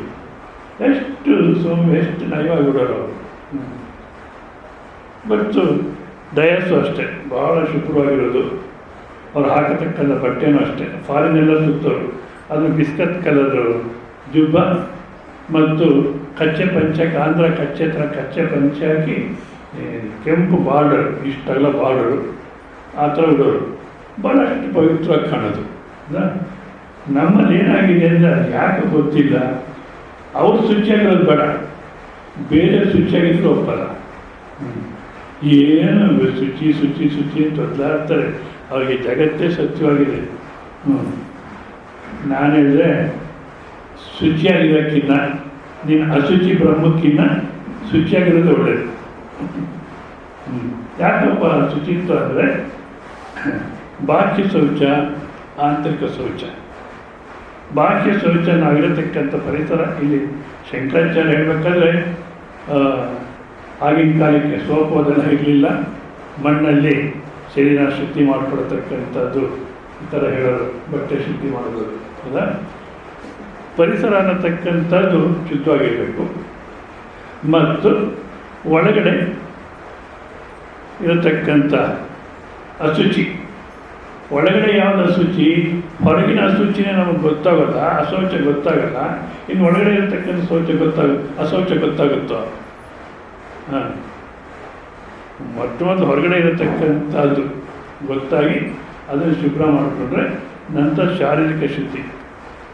ಅದಾದಮೇಲೆ ಒಳಗಡೆ ಏನಪ್ಪ ಕಾಮ, ಕ್ರೋಧ, ಲೋಭ, ಮೋಹ, ಮದ, ಮಾತ್ಸರ್ಯ ಇದನ್ನು ಅಷ್ಟೇ ಪ್ರತಿಪಕ್ಷ ಭಾವನೆಯಿಂದ ನಾವು ತೆಗೆದುಹಾಕಬೇಕು.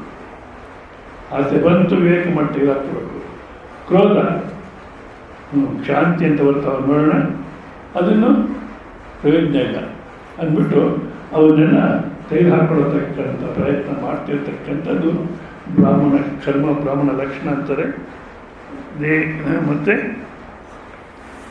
ಶೌಚಂ ಆರ್ಜವಂ ರುಜುತ್ವ ಅಂದರೆ ಕಾಯ ವಾಚ ಮನಸ. ಸರಳತೆ ಅಂತಾರೆ.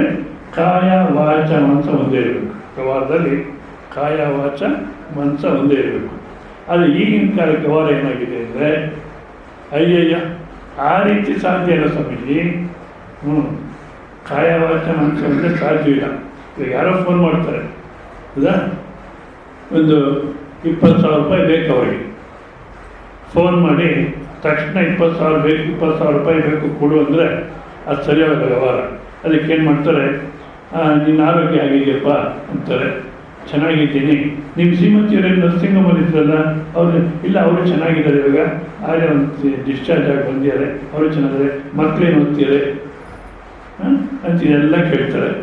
ಆಮೇಲೆ ಒಂದು 20,000 ಬೇಕಾಗಿತ್ತು ಅಂದರೆ ಏನು ಹೇಳಿದೆ, ಕೇಳಿಸ್ತಾ ಇಲ್ಲ, ಜೋರಾಗಿ ಹೇಳು, ಕೇಳಿಸ್ತಾ ಇಲ್ಲ.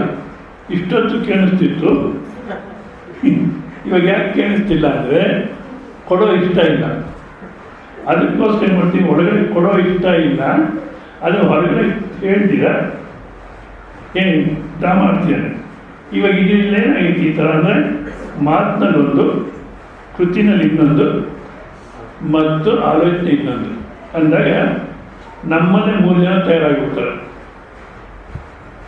ಬರ್ತಾ ಬರ್ತಾ ಏನಾಗುತ್ತೆ, 3 ಜನ ಮಾತನಾಡೋನಿಗೆ ಆಲೋಚನೆ ಮಾಡೋನು ಸರಿ ಹೋಗಲ್ಲ, ಆಲೋಚನೆ ಮಾಡೋನು ಮಾತಾಡೋನು ಸರಿ ಹೋಗಲ್ಲ, ಇಬ್ಬರು ಕೆಲಸ ಮಾಡೋನು ಸರಿ ಹೋಗಲ್ಲ. ಯಾಕೆ ಒಂದಕ್ಕೊಂದು ಹೊಂದಾಣಿಕೆನೇ ಇಲ್ಲ.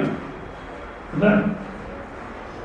ಅಂದಾಗ ಸ್ಪಿಟ್ ಪರ್ಸನಾಲಿಟಿ ಅಂತಾರೆ ಇಂಗ್ಲೀಷಲ್ಲಿ, ನಮ್ಮಲ್ಲೇ ಒಳಗೊಂಡ್ಬಿಡುತ್ತೆ. ಅದು ಕಡೆ ಕಾಯ ವಾಚ ಅಂತಂದು ಏನಪ್ಪ, 20,000 ಕೇಳ್ತಿದ್ಯಾ, ನನಗೆ ಕೊಡ್ಲಿಕ್ಕಾಗಲ್ಲ ಬಸ್. ಅಯ್ಯೋ ಸ್ವಾಮೀಜಿ ಆ ಥರ ವ್ಯವಹಾರದಲ್ಲಿ ಸರಿ ಹೋಗಲ್ಲ, ಹೀಗೆ ಡ್ರಾ ಮಾಡಬೇಕಂದ್ರೆ 1 ಸಲ ಡ್ರಾ ಮಾಡ್ಬೋದು, 2 ಸಲ ಡ್ರಾ ಮಾಡ್ಬೋದು, 3ನೇ ಸಲಕ್ಕೆ ಏನಾಗುತ್ತೇಳಿ, ಅವನ ದ್ವಿತೀಯ ಶಂಕು ಅಂತಾರೆ. ದ್ವಿತೀಯ ಶಂಕು ಅಂತ ಒಂದು ಕಥೆ ಇದೆ ಕೇಳಿ. ಒಬ್ಬ ಸಾಧುಗಳು ಈಶ್ವರಕ್ಕೆ ತಪಸ್ ಮಾಡ್ತಾರಂತೆ. ಸ್ವಾಮೀಜಿ ಕೇಳಿ ಕತೆ, ಹನುಮಂತ ಸ್ವಾಮಿಗಳ ಕಾಣತರ ಕೂತ್ಕೊಳ್ಳಿ, ನಾ ಕನ್ನಡ ತಪ್ಪು ಕೂತ್ಕೊಳ್ಳಿ. ಯಾರೋ ಸಾಧುಗಳು ಈಶ್ವರಕ್ಕೂ ತಪಸ್ ಮಾಡ್ತಾರಂತೆ. ಸರಿ, ಈಶ್ವರ ಪ್ರತ್ಯಕ್ಷ ಆಗ್ತಾನೆ, 1 ಶಂಕು ಕೊಡ್ತಾರೆ. ಈ ಶಂಕು ಇಟ್ಟು ಪೂಜೆ ಮಾಡು, ನಿಂಗೆ 2 ರೂಪಾಯಿ ಸಿಗುತ್ತೆ ದಿವಸ, ಆ 2 ರೂಪಾಯಿ ಜೀವನ ಮಾಡ್ಕೊಂಡಿರು ಅಂತ. ಸರಿ ಅಂತ ಆ ಶಂಕು ತಗೊಳ್ತಾರೆ, ದಿವಸ ಪೂಜೆ ಮಾಡಿಕೊಂಡು ಆ 2 ರೂಪಾಯಿನ ಜೀವನ ಮಾಡ್ತಿರ್ತಾರೆ. ಒಂದ್ಸಲ ಯಾವುದೋ ಮನೆಗೆ ಹೋಗ್ತಾರೆ, ಅಲ್ಲೂ ರೂಮಲ್ಲಿ ಇಟ್ಬಿಟ್ಟು ಪೂಜೆ ಮಾಡ್ತಾರೆ. 2 ರೂಪಾಯಿ ಕೊಡುತ್ತದು. ಆ ಮನೇಲಿ ನೋಡ್ತಾರೆ, ನಮ್ಮ ಮನೇಲಿ ಶಂಕು ಇದೆ, ಕೊಡ್ತಾ ಏನು ಪೂಜೆ ಮಾಡೋದು ಏನು ಕೊಡಲ್ಲ, ಅದು ಇದು ಚೆನ್ನಾಗಿದೆ ಶಂಕು ಅಂದ್ಬಿಟ್ಟು ಈ ಶಂಕು ಅಲ್ಲಿ ಇಟ್ಬಿಟ್ಟು ಆ ಸಾಧು ಶಂಕು ಅವ್ರು ತೊಗೊಂಡ್ಬಿಡ್ತಾರೆ. ಪಾಪ ಈ ಸಾಧುಗಳು ಗೊತ್ತಿಲ್ಲ, ಅದನ್ನ ಬ್ಯಾಗಲ್ಲಿ ಹಾಕೊಂಡು ಹೋಗ್ತಾರೆ. ಅಲ್ಲೋ ಪೂಜೆ ಮಾಡಿ 2 ರೂಪಾಯಿ ಬರಲಿಲ್ಲ. ಅಯ್ಯೋ ರಾಮ, ಎಲ್ಲೋ ಮೋಸ ಆಗಿಬಿಟ್ಟಿದೆ ಅಂತ ಮತ್ತೆ ಈಶ್ವರಕ್ಕೆ ತಪಸ್ ಮಾಡ್ತಾರೆ. ಸರಿ, ಈಶ್ವರ ಪ್ರತ್ಯಕ್ಷ ಆಗಿ ಯಾಕೆ ಏನಾಯಿತು, ಆ ಶಂಕು ಕೊಟ್ಟಿದ್ರಿ ಅದಿಲ್ಲ, ಎಲ್ಲೋ ಹೋಗ್ಬಿಟ್ಟಿದೆ. ಈಶ್ವರ ಯೋಚನೆ ಮಾಡಿ ಈ ಶಂಕು ತಗೊಂಡು ಇಷ್ಟಕ್ಕೆ ಮುಂಚೆ ಏನು ಪೂಜೆ ಮಾಡಿದೋ ಅಲ್ಲೇ ಪೂಜೆ ಮಾಡು, ನಿನ್ನ ಸಮಸ್ಯೆ ಎಲ್ಲ ಸರಿ ಹೋಗುತ್ತೆ ಅಂದ್ಬಿಟ್ಟು ಕೊಟ್ಟ. ಸರಿ, ತೊಗೊಂಡೋಗಿ ಅಲ್ಲೇ ಪೂಜೆ ಮಾಡಿದ್ರು. ಈ ಶಂಕು ಏನಪ್ಪ ಅಂದರೆ ಎಷ್ಟು ಬೇಕು ಅಂತ ಕೇಳುತ್ತೆ. ಸರಿ, 5 ರೂಪಾಯಿ ಕೊಡೋದು 5 ಯಾಕೆ 10 ತಗೋ ಅನ್ನುತ್ತೆ. ಆಯಿತು, 10 ಕೊಡೋದು 10 ಯಾಕೆ 20 ತಗೋ ಅನ್ನುತ್ತೆ. 20 ಕೊಡೋದು 40 ತಗೋ ಅನ್ನುತ್ತೆ. ಈಗ 10 ಪೈಸೆನೂ ಕೊಡೋದು. ಅದೇ ರೀತಿ ಹೊರಗಡೆ ನಾವು ಮಾತಾಡ್ತಲೇ ಇರ್ತೀವಿ, ಒಂದು ಕೆಲಸನ ಮಾಡಲ್ಲ. ಸೊ ಒಂದ್ಸಲ ಆಯ್ತು ಏನೋ ಮಾಡ್ತೀವಿ, ಡ್ರಾಮಾ ಒಪ್ಕೊಳ್ತಾರೆ. 2ನೇ ಸಲಕ್ಕೆ ಒಪ್ತಾರೆ. 3ನೇ ಸಲಕ್ಕೆ ಅವನು ದ್ವಿತೀಯ ಶಂಕು 2ನೇ ಶಂಕು ಅವನು ಅಂದರೆ ಏನು ಪ್ರಯೋಜನ ಇಲ್ಲ ಅವನ ಮಾತು. ಆವಾಗ ಸಮಾಜದಲ್ಲಿ ಬೆಲೆ ಹೊರಟೋಗುತ್ತೆ. ಅಂದರೆ ನಾವು ಒಳಗಡೆ ಒಂದು ಇಟ್ಕೋಬೇಕು, ಹೊರಡ್ಕೊಂಡು ಡ್ರಾಮಾ ಮಾಡಬೇಕು ಅಂತ ಸಮಾಜ ಏನು ಹೇಳುತ್ತೋ ಅದು ಜಾಸ್ತಿ ದಿವಸ ನಡೆಯೋಲ್ಲ. ಆದ ಕಾರಣ ಏನು ಯೋಚನೆ ಮಾಡ್ತೀವೋ ಅದರಂತೆ ಕೆಲಸ ಮಾಡಬೇಕು, ಅದರಂತೆ ಮಾತಾಡಬೇಕು. ಆಗ ಕಾಯ ವಾಚ ಮನಸ್ಸು ಒಂದಾಗಿದ್ದರೆ ಆಗ ನಮ್ಮ ಸ್ಪಿಟ್ ಪರ್ಸನಾಲಿಟಿ ತೆಗೆದಿರಲ್ಲ, ಅಹಂಕಾರ ತೆಗೆದುಹಾಕೋಣ ಭಾಳ ಸುಲಭವಾಗುತ್ತೆ. ಆದ ಕಾರಣ ರುಜುಭಾವ ಅಂದರೆ ಸರಳತೆ ಅನ್ನತಕ್ಕಂಥದ್ದು ಇರಬೇಕು. ಮತ್ತು ರುಜುತ್ವಂ ಬ್ರಹ್ಮಚರ್ಯಂ ಅಹಿಂಸಾಚ ಅಂದರೆ ಬ್ರಹ್ಮಚರ್ಯ ಅಂದರೆ ಇಂದ್ರಿಯ ನಿಗ್ರಹ, ಇಂದ್ರಿಯ ಮತ್ತು ಮನಸ್ಸಿನ ನಿಗ್ರಹ ಅಂತ ಹೇಳಿದಲ್ಲ. ಮುಂದಿನ ಜೀವನಕ್ಕೆ ಬ್ರಹ್ಮಚರ್ಯ ಆಶ್ರಮ ಅಂದರೆ ಮುಂದಿನ ಜೀವನಕ್ಕೆ ಅಂದರೆ ಗೃಹಸ್ಥ ಜೀವನಕ್ಕೆ ಏನು ಶಾರೀರಿಕ ಶಕ್ತಿ, ಮಾನಸಿಕ ಶಕ್ತಿ, ಬುದ್ಧಿಶಕ್ತಿ ಬೇಕೋ ಅದನ್ನು ಸಂಪಾದಿಸ್ಕೊಡತಕ್ಕಂಥ ಬ್ರಹ್ಮಚರ್ಯ. ಆ ಬ್ರಹ್ಮಚರ್ಯ ಆಶ್ರಮದಲ್ಲಿ ಬೇರೆ ಯಾವುದೇ ಚಿಂತನೆ ಇರಬಾರ್ದು. ವಿದ್ಯೆ ಕಲಿತಕ್ಕ ವಿದ್ಯಾರ್ಥಿ ಜೀವನ ಅದು ವಿದ್ಯೆ ಕಲಿತಕ್ಕಂಥ ಮಾತ್ರ ಇರಬೇಕು. ಅಂದ ಇಲ್ಲಿ ಬ್ರಾಹ್ಮಣ ಆಗಿರ್ತಕ್ಕಂಥವನಿಗೆ ಆ ಸಕಲ ಶಾಸ್ತ್ರ ಅಧ್ಯಯನ ಮಾಡಿ ಇಂದ್ರಿಯ ನಿಗ್ರಹ ಅನ್ನತಕ್ಕಂಥದ್ದು ಇರಬೇಕು. ತನ್ನ ಇಂದ್ರಿಯಗಳು ತನ್ನ ವಿವೇಕದಲ್ಲಿ ಕೆಲಸ ಮಾಡಬೇಕು. ಆ ಬ್ರಹ್ಮಚರ್ಯ ಅಹಿಂಸಾಚ, ಕಾಯ ವಾಚ ಮನಸ ಯಾರಿಗೂ ಹಿಂಸೆ ಮಾಡಬಾರ್ದು. ಒಂದೊಳ್ಳೆ ಹಿಂಸೆ ಪಡೋದಾದರೆ, ಹಿಂಸೆ ಮಾಡತಕ್ಕಂಥ ಪ್ರಸಂಗ ಬಂದರೆ ನಾವು ಹಿಂಸೆ ಅನುಭವಿಸ್ಬೇಕು ಹೊರತು ಬೇರೆಯವ್ರಿಗೆ ಹಿಂಸೆ ಮಾಡಬಾರ್ದು.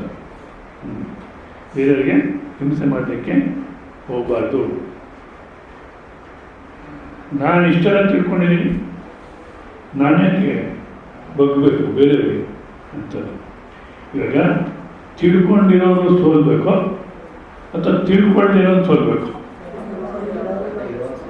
ಇವಾಗ ಮನೆಯಲ್ಲಿ ಮೊಮ್ಮಕ್ಕಳು ಮತ್ತು ಅದೇ ತಾತ ಎಲ್ಲ ಊಟಕ್ಕೆ ಕೂತಿದ್ದಾರೆ ಅಂತ ಇಟ್ಕೊಳ್ಳಿ.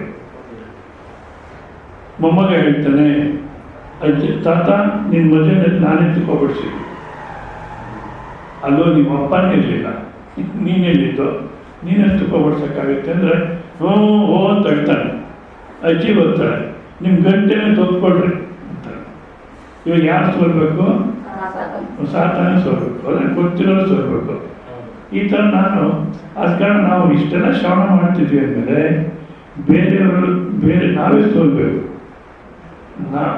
ನಾವೇ ಹಿಂಸೆ ಪಟ್ಟರು ಪರವಾಗಿಲ್ಲ, ಬೇರೆಯವ್ರಿಗೆ ಹಿಂಸೆ ಆಗಬಾರ್ದು. ಅದಕ್ಕೆ ಇದನ್ನು ಹೇಳಿದಾಗ ಕಣ್ಣೂರು ಅಂತ ಒಂದು ಕಡೆ, ಬಿಜಾಪುರ ಅಂತ ಕಣ್ಣೂರು ಅಂತ, ಅಲ್ಲಿ ಯಾರೋ ಪೂನಾದವರು ಬಂದಿದ್ರು, ಪೂನಾ ಬಾಂಬೆಯಿಂದ ಬರ್ತಾರಲ್ಲಿ. ನಾನು ಹಿಂದಿನಲ್ಲಿ ಮಾತಾಡ್ತಿದ್ದೆ. ಅವ್ರು ಹೇಳಿದ್ರು, ಅಯ್ಯೋ ಈ ಪ್ರಸಂಗದಲ್ಲಿ ಪರವಾಗಿಲ್ಲ, ನೀನೇ 10 ರೂಪಾಯಿ ಬಡಿಸಿದ್ದು ಅಂದ್ಬಿಟ್ರೆ ಏನು ನಷ್ಟ ಏನಿಲ್ಲ, ಒಪ್ಕೋಬೋದು. ಬಟ್ ಬೇರೆ ಮನೆಗಳಲ್ಲಿ ಬರ್ತಕ್ಕಂಥ ಪ್ರಾಬ್ಲಮ್ಗೆ ಆ ಥರ ಒಪ್ಕೊಂಡ್ಬಿಟ್ರೆ ಭಾಳಷ್ಟು ನಷ್ಟ ಆಗುತ್ತೆ ಅಂತ. ಅವಾಗ ನಾವೇನು ಮಾಡಬೇಕು, ನಿಧಾನವಾಗಿ ಸಮಾಧಾನದಿಂದ ಅವ್ರು ತಿಳುವಳಿಕೆ ಕೇಳೋಕ್ಕೆ ಪ್ರಯತ್ನ ಮಾಡಬೇಕು. ಹೌದಾ? ಕೇಳಲ್ಲ ಏನು ಮಾಡಬೇಕು, ಬಾರಿಸ್ಬೇಕು ಅಂತೀವಿ ಅಂತ ಇಟ್ಕೊಳ್ಳಿ. ಬಾರಿಸಿದ್ರು ಅವ್ರು ಒಪ್ಪಲ್ಲ. ನೆಕ್ಸ್ಟ್ ಏನು ಮಾಡಬೇಕು, ಸುಮ್ಮನೆ ಕುರುಕ್ಷೇತ್ರ. ಅದಕ್ಕೋಸ್ಕರ ಆಯಿತು ನಿಮ್ಗೆ ಇಷ್ಟ, ಏನು ಮಾಡ್ತೀರೋ ಮಾಡಿ. ಬಟ್ ಒತ್ತಾಡಬೇಕಲ್ಲ. ಯಾವಾಗ ನಾವು ಇದು ಒಪ್ಕೊಂಡು ಕುಟುಂಬನ ಮದುವೆ ಆಗಲಿಕ್ಕೆ ಒಪ್ಕೊಂಡು ಅವಾಗೆಲ್ಲನೂ ಒಪ್ಕೊಂಡಾಗ ಯಾವುದಿಲ್ಲ, ಮುಂದಕ್ಕೆ ಏನೇನು ಹೊಡೆದಾಟ ಬರುತ್ತೋ ಎಲ್ಲನೂ ಒಪ್ಕೊಂಡಾಗೆ. ಯಾಕೆಂದ್ರೆ ಒಂದು ನ್ಯಾಯಬದ್ಧವಾಗಿ ಜೀವನ ಮಾಡಿದ್ರೆ ಇದೆಲ್ಲ ಮದುವೆ ಮಂತ್ರಗಳು ನೋಡ್ಬಿಟ್ಟು ನಾವು ಜಗಳಕ್ಕೆ ಅವಕಾಶವೇ ಇಲ್ಲ. ಅದ್ರಲ್ಲಿ ಯಾಕೆ ಜಗಳ ಆಡ್ತಾರೋ ಅವಕಾಶವೇ ಇಲ್ಲ. ಜೀವನ ಮಾಡಬೇಕಾದ್ರೆ ಯಾವ ರೀತಿ ಜೀವನ ಮಾಡಬೇಕು ಕುಟುಂಬದಲ್ಲಿ. ಇವರೆಲ್ಲ ತಿರುವಳ್ಳುವ ಇಲ್ಲಿ ಬ್ಯಾಂಗ್ಳೂರಲ್ಲಿ ಶಿವಾಜಿನಗರದಲ್ಲಿ ಈ BJP ಗೌರ್ಮೆಂಟ್ ಇದ್ದಾಗ ಒಂದು ವಿಗ್ರಹ ಪ್ರತಿಷ್ಠಾಪನೆ ಮಾಡಿದ್ರು. ಅದಕ್ಕೆ ಭಾಳಷ್ಟು ಗಲಾಟೆ ನಡೆಯಿತು. ಇವೆಲ್ಲ ಅನವಶ್ಯಕ. BJPಯಲ್ಲಿ ಯಾರೇ ಆಗಲಿ ಈ ರಾಜಕೀಯದಲ್ಲೇ ಸರಿ ಇಲ್ಲ. ಅದ್ರ ಬದಲು ಆ ತಿರುವಳ್ಳುವರ ಜೀವನ ಚರಿತ್ರೆ ಏನಿದೆಯೋ ಅಥವಾ ತಿರುವಳ್ಳುವ ತಿರುಕುರುಳನ್ನು ಬರೆದಿದ್ದಾರೆ, ಅವಳ ಅನುವಾದ ಮಾಡಿಕೊಟ್ಟಿದ್ರೆ ಕನ್ನಡದವ್ರಿಗೆ ಎಷ್ಟು ಅನುಕೂಲ ಆಗಿರೋದು. ಅದು ಬಿಟ್ಬಿಟ್ಟು ಏನೋ ಒಂದು ಬೊಂಬೆಟ್ಟೇನೋ ಗಲಾಟೆ ಮಾಡ್ಕೊಂಡು ಏನೋ ಮಾಡಿದ್ರು. ಆ ತಿರುವಳ್ಳುವರ ಯಾವ ಥರ ಜೀವನ ಮಾಡೋರು ಅಂದರೆ, ಅವ್ರ ಶ್ರೀಮಂತಿಯರು ಮದುವೆ ಆದ ಮೊದಲನೇ ದಿವಸ ಊಟಕ್ಕೆ ಬಡಿಸಿದಾಗ, ಮೊದಲನೇ ಸಲ ಊಟಕ್ಕೆ ಬಡಿಸಿದಾಗ ಇವ್ರು ಹೇಳ್ತಾರೆ, ಕುಡಿಲಿಕ್ಕೆ 1 ಲೋಟ ನೀರು, ಮತ್ತೆ ಇನ್ನೊಂದು ಎಕ್ಸ್ಟ್ರಾ ನೀರು, ಇನ್ನೊಂದು ಲೋಟ, ಮತ್ತು ಒಂದು ಸೂಜಿ ಇಡು ಪಕ್ಕದಲ್ಲಿ ಅಂತ. ನಿಜವಾದ ಈಗಿನ ಕಾಲಕ್ಕೆ ಏನೋ ಮದುವೆ ಮಾಡಿಕೊಂಡು ಆ MCA ಹುಡುಗಿಗೆ MCA ಮಾಡಿದರೆ ಮೊದಲು ಊಟಕ್ಕೆ ಬಡಿಸಲ್ಲ, ಹೋಟೆಲ್ ಹೋಗಿ ತಿನ್ನೋಣ ಅಂತಾಳೆ. 1 ಲೋಟ ಬಡಿಸೋದು ಅಂತ ಇಟ್ಕೊಳ್ಳಿ, 1 ಲೋಟ ಎಕ್ಸ್ಟ್ರಾ ನೀರು, ಕುಡಿಲಿಕ್ಕೆ 1 ಲೋಟ ನೀರು, ಒಂದು ಎಕ್ಸ್ಟ್ರಾ ನೀರು, ಪಕ್ಕದಲ್ಲಿ ಸೂಜಿ ಇಡು ಅಂದರೆ ಏನು ಮಾಡ್ತಾರೆ ಹೇಳಿ? ತಕ್ಷಣ ತವ್ರ ಮನೆಗೆ ಫೋನ್ ಮಾಡ್ತಾರೆ, ಯಾರು ಹುಚ್ಚಿಗೆ ಕಟ್ಟಿದ್ದೀರಾ ನೀವು, ಊಟ ಮಾಡಬೇಕು ಸೂಜಿ ಇಡು ಅಂತಾರೆ. ಅಂದ್ಬಿಟ್ಟು ಹೌದೇನಮ್ಮ ನೀನು ಬಂದ್ಬಿಡಮ್ಮ. ಹಾಗಾದ್ರೆ ನಿಜವಾಗಿ ಈಗಿನ ಕಾಲಕ್ಕೆ ಏನಾಗಿದೆ ಸಮಾಜ. ನಾನು 2-3 ಕುಟುಂಬಕ್ಕೆ ಪ್ರಯತ್ನ ಪಟ್ಟು ನಾನು ಪರಿಚಯ ಇರೋದು, ಡೈವರ್ಸ್ ಪ್ರಯತ್ನ ಮಾಡಿಬಿಡಿ. ಆ ಹುಡುಗಿ ಹತ್ರ ಮಾತಾಡಿ, ಹುಡುಗನ ಹತ್ರ ಮಾತಾಡಿ, ಏನು ಸಮಸ್ಯೆ ತಿಳ್ಕೊಳ್ಳಿ. ಬೇಕಾದ್ರೆ ನಾನು ಮಾತಾಡ್ತೀನಿ ಅಂದರೆ ಬೇಡ ಸಮಯ ನಮಗೆ ಇನ್ನೊಂದು ಮದುವೆ ಮಾಡ್ತೀವಿ ನಾವು ಅಂತಾರೆ. ತಕ್ಷಣವೇ ಸೂಜಿ ಇಡೋ ಅಂತಾರೆ, ಫೋನ್ ಮಾಡಿದ ತಕ್ಷಣ ಇನ್ನೊಂದು ಬಂದ್ಬಿಡಮ್ಮ ಅಂತಾರೆ. ಆದರೆ ಹಾಕಿ ಇಟ್ಲು ಯಾವಾಗ ಆಹಾರ ಕೊಡಬೇಕೋ ಅವಾಗೆಲ್ಲ ಇಡ್ತಿದ್ರು. 40 ವರ್ಷ ಜೀವನ ಮಾಡೋದ್ರ ಜೊತೆಗೆ 1 ದಿವಸನೂ ಮಿಸ್ ಮಾಡಲಿಲ್ಲ ಆಕಿ. ನಾವು ಏನು ಮಾಡ್ತೀವಿ, ಯಾತದ ಉಪಯೋಗಿಸೋಂಗಿಲ್ಲ, ನೀರಿಡಂತಾರೆ, ಸೂಜಿ ಇಡಂತಾರೆ, 1 ದಿವಸ 2 ಸೈಟ್, ಆಮೇಲೆ ದೊಡ್ಡ ಕುರುಕ್ಷೇತ್ರ. 40 ವರ್ಷದ ಕಾಲ ಇಟ್ಟು ಆಮೇಲೆ ಸಾಯತಕ್ಕಂಥ ಸ್ಥಿತಿ ಬಂತು. ಅವ್ರು ತಿರುವಳ್ಳುವರು ಹೇಳ್ತಾರೆ, ನಿನ್ನ ಜೊತೆ ಭಾಳಷ್ಟು ಆನಂದವಾಗಿ ಜೀವನ ಮಾಡಿದೆ ನಾನು, ನಿನ್ನ ಕೊನೆ ಆಸೆ ಏನನ್ನ ಇದ್ದು ಹೇಳು, ಅದನ್ನು ನಾನು ತೀರಿಸ್ತೀನಿ ಅಂದಾಗ, ಕೊನೆ ಆಸೆ ಯಾವುದಿಲ್ಲ ನನಗೆ, ನಾನು ನಿಮ್ಮ ಜೊತೆ ಭಾಳ ಆನಂದವಾಗಿ ಜೀವನ ಮಾಡಿದೆ, ನನಗೆ ಯಾವ ಕೊರತೆನೂ ಇಲ್ಲ, ಯಾವ ಆಸೆನೂ ಇಲ್ಲ. ಆದರೆ ಒಂದು ಸಂದೇಹ ಇದೆ. ಏನು ಸಂದೇಹ? 1 ಗ್ಲಾಸ್ ನೀರು ಪ್ಲಸ್ ಅದು ಪಕ್ಕದಲ್ಲಿ ಇನ್ನೊಂದು ಗ್ಲಾಸ್ ನೀರು ಸೂಜಿ ಇಡು ಅಂದರೆ ಯಾತಕ್ಕೋಸ್ಕರ ಆ ರೀತಿ ಇಡು ಅಂದೆ ಅಂದರೆ, ಮತ್ತು ನೀವು 1 ದಿವಸ ಉಪಯೋಗಿಸಲಿಲ್ಲ. ಯಾಕೆ ಅಂದರೆ ಯಾತಕ್ಕೋಸ್ಕರ ಇಡು ಅಂತ ಹೇಳಿದ್ದೆ ಅಂದರೆ, ನೀನು ಬಡಿಸೋವಾಗ ಎಲ್ಲಾದರೂ ಅವಾಗ ಕೆಳಗೆ ಬಿದ್ದರೆ ಆ ಅಗಲನ್ನ ಸೂಜಿನಲ್ಲಿ ತೊಗೊಂಡು ಆ ನೀರಲ್ಲಿ ತೊಳ್ಕೊಂಡು ತಟ್ಟೆನಲ್ಲಿ ಹಾಕ್ಕೊಂಡು ತಿನ್ನೋಣ. ಯಾಕೆಂದರೆ ಅನ್ನ ಬ್ರಹ್ಮ, ಅನ್ನ ಅನ್ನೋದು ಬ್ರಹ್ಮಸ್ವರೂಪ, ವೇಸ್ಟ್ ಮಾಡಬಾರ್ದು, ಒಂದು ತಗಡು ಆಚೆ ಹೋಗಬಾರ್ದು. ಋಷಿಕೇಶಲ್ಲಿ ಮಹಾತ್ಮರು ಕೆಲವರು ಊಟ ಮಾಡಬೇಕಾದ್ರೆ ಊಟ ಮಾಡಿಬಿಟ್ಟು ತಟ್ಟೆಯಲ್ಲೇ ಕೈ ತೊಳ್ಕೊಡೋರು, ತೊಳ್ಕೊಂಡು ಚೆನ್ನಾಗಿ ತಟ್ಟೆ ತೊಳೆದ್ಬಿಡೋರು, ಅದೇನಿದೆ ತಟ್ಟೆ ತೊಳೆದ್ಬಿಟ್ಟು ಕುಡಿದ್ಬಿಡೋರು. ನಾವು ಈ ಮಾಡರ್ನ್ ಲೈಫಿಂದ ಹೋಗಿದ್ದೆ ನಾನು ಬ್ಯಾಂಗ್ಳೂರಿಂದ. ಅವ್ರು ಆ ಥರ ಕುಡಿಯೋದು ನೋಡಿ, ಇನ್ನೊಂದು ಸ್ವಲ್ಪ ಅನ್ನ ಹಾಕ್ಕೊಂಡು ತಿನ್ಬೋದಲ್ಲ ಇವರು, ಕೈ ಅದರಲ್ಲೇ ತೊಳೆದು ತಟ್ಟೆ ಎಲ್ಲ ತೊಳೆದು ಆ ನೀರಾಗಿ ಕುಡಿತಾರೆ ಅಂತ ಸಂದೇಹ ಬಂತು. ವಿದ್ಯಾನಂದಗಿರಿ ಅಂತ ಒಬ್ಬಿದ್ರು, ಕೈಲಾಸಾಶ್ರಮ ಮಹಾಮಂಡಲೇಶ್ವರು. ಅವ್ರನ್ನೊಂದ್ಸಲ ಹೋಗಿ ಕೇಳಿದೆ ನಾನು, ಯಾಕೆ ಈ ಥರ ಅವ್ರು ಮಾಡೋದು ಪಾಪ, ಅಷ್ಟು ವಿದ್ಯಾವಂತರು, ಯಾಕೆ ಈ ಥರ ಮಾಡ್ತೀರಾ ಅಂದರೆ ಅನ್ನಂ ಬ್ರಹ್ಮ ಮತ್ತು ಬ್ರಹ್ಮಸ್ವರೂಪ ಒಂದಗಳು ವೇಸ್ಟ್ ಮಾಡಬಾರ್ದು ನಾವು. ಇವಾಗ ಈ ಎಂಥದ್ದು ಬಫೆ ಡಿನ್ನರ್, ಅದಕ್ಕೆ ಕನ್ನಡದಲ್ಲಿ ಏನು ಹೇಳಬೇಕು ಗೊತ್ತಿಲ್ಲ, ನಾನು ಹೇಳೋದು ಭಿಕ್ಷೆ ಎತ್ಕೊಂಡು ತಿನ್ನೋದು ಅಂತ. ಬಫೆಟಿ ಎಷ್ಟು ವೇಸ್ಟ್ ಮಾಡ್ತಾರೆ ಏನು ಕತೆ ಹೌದಲ್ಲ. ಆದ ಕಾರಣ ಸಮಾಧಾನ. ಮತ್ತು ಅವ್ರು ಯಾವ ರೀತಿ ಜೀವನ ಮಾಡ್ತಿದ್ರು ತಿರುವಳ್ಳು. ಅವ್ರು ಇನ್ನೊಂದು ಪ್ರಸಂಗ ತೊಗೊಂಡ್ರೆ, ಅವರು ನೇಯ್ಯವರು, ಪಂಚೆ ನೇಯ್ಯವರು ಮಾರ್ಲಿಕ್ಕೆ ತೊಗೊಂಡವರು ಒಂದು ಸಲ ತೊಗೊಂಡೋಗಿ ಇಟ್ಕೊಳ್ತಾರೆ ಮಾರ್ಕೆಟಲ್ಲಿ. ಅವನೇನೋ ಬರ್ತಾನೆ, ಪಂಚೆ ತೊಗೊಂಡು ಎಷ್ಟಿದು ಅಂತಾನೆ. 2 ಪಣ, ಆಗಿನ ಕಾಲಕ್ಕೆ ರೂಪಾಯಿ ಅಂತಿರಲಿಲ್ಲ, ಪಣ ಅನ್ನೋರು 2 ಪಣ ಅಂತಾರೆ. ಅದನ್ನು ತಕ್ಷಣ 2 ಭಾಗ ಮಾಡ್ತಾನೆ ಪಂಚೆನ. ಇದಕ್ಕೆ ಎಷ್ಟು ಅಂತಾರೆ. ಇವಾಗ ನಿಜವಾದ ತೊಗೋಬೇಕು, ಇಲ್ಲ ಅಂದ್ರೆ ವಾಪಸ್ ತೊಗೋಬೇಕು, ಇಲ್ಲ ಕಮ್ಮಿ ಕೇಳಬೇಕು. 2 ಭಾಗ ಮಾಡಿದ್ದು ಎಷ್ಟು ಅಂದರೆ ನಾವು ಕೋಪ ಬರ್ತಾ ಇಲ್ಲ. ಕೋಪ ಮಾಡಿಕೊಂಡ್ರೆ ಅವನಿಗೆ ಹಿಂಸೆ ಆಗುತ್ತೆ, ಬೇಡ ಅಂದ್ಬಿಟ್ಟು ಅದಕ್ಕೆ ಒಂದಕ್ಕೆ ಅರ್ಧ ತೋರಿಸ್ತಾನೆ, ಇದಕ್ಕೆ 1 ಪಣ ಅಂತಾರೆ. ಅದಕ್ಕೆ ಮತ್ತೆ 2 ಭಾಗ ಮಾಡ್ತಾನೆ. ಇದಕ್ಕೆ ಎಷ್ಟು? 1/2 ಪಣ. ಇನ್ನೂ 2 ಭಾಗ ಮಾಡ್ತಾನೆ, 1/4 ಪಣ. ಆಮೇಲೆ ಎಲ್ಲ ಟೇಪ್ ಥರ ಮಾಡಿಬಿಟ್ಟು ಉಂಡೆ ಕಟ್ಟಿ ಇದಕ್ಕೆ ಎಷ್ಟು ಅಂತಾನೆ, ನೀನು ಫ್ರೀ ತೊಗೊಂಡು. ಅಂದರೆ ಈ ಥರ ತಾಳ್ಮೆಯಿಂದ ಜೀವನ ಮಾಡಿದರೆ ಬೇರೆ ಯಾರಿಗೂ ಹಿಂಸೆ ಆಗಲ್ಲ. ಹೌದಾ? ಆ ಥರ ನಾವು ಮಾಡತಕ್ಕಂಥದ್ದು ಬ್ರಾಹ್ಮಣ ಕರ್ಮ ಅಂತಾರೆ. ಅಹಿಂಸ ಶಾರೀರ ನಿರ್ವರ್ತ್ಯಂ ಶಾರೀರಂ ಶರೀರ ಪ್ರಧಾನೈ ಸರ್ವೈರೇವ ಕಾರ್ಯಕರಣೈ ಕರ್ತಾದಿಭಿ ಸಾಧ್ಯಂ ಶಾರೀರಂ ತಪ ಉಚ್ಯತೆ. ಇವೆಲ್ಲದರಲ್ಲೂ ಶಾರೀರಿಕ ತಪಸ್ಸನ್ನು ತಕ್ಕಂಥ ಶರೀರ ಅನ್ನತಕ್ಕ ಪ್ರಾಧಾನ್ಯವಿದೆ. ಆದ ಕಾರಣ ಶಾರೀರಿಕ ತಪಸ್ಸು ಅಂತಾರೆ. ಮತ್ತು ಮುಂದಿನ ಒಂದು ಶ್ಲೋಕ ನೋಡೋಣ. ಶ್ರೀ ಭಗವಾನುವಾಚ. 17ನೇ ಅಧ್ಯಾಯದ 15ನೇ ಶ್ಲೋಕ. 17ನೇ ಅಧ್ಯಾಯದ 15ನೇ ಶ್ಲೋಕ. ಅನುದ್ವೇಗಕರಂ ವಾಕ್ಯಂ ಸತ್ಯಂ ಪ್ರಿಯಹಿತಂ ಚಯತ್ ಸ್ವಾಧ್ಯಾಯಾಭ್ಯಾಸನಂ ಚೈವ ವಾಂಗ್ಮಯಂ ತಪ ಉಚ್ಯತೆ. ಅನುದ್ವೇಗಕರಂ ವಾಕ್ಯಂ ಸತ್ಯಂ ಪ್ರಿಯಹಿತಂ ಚಯತ್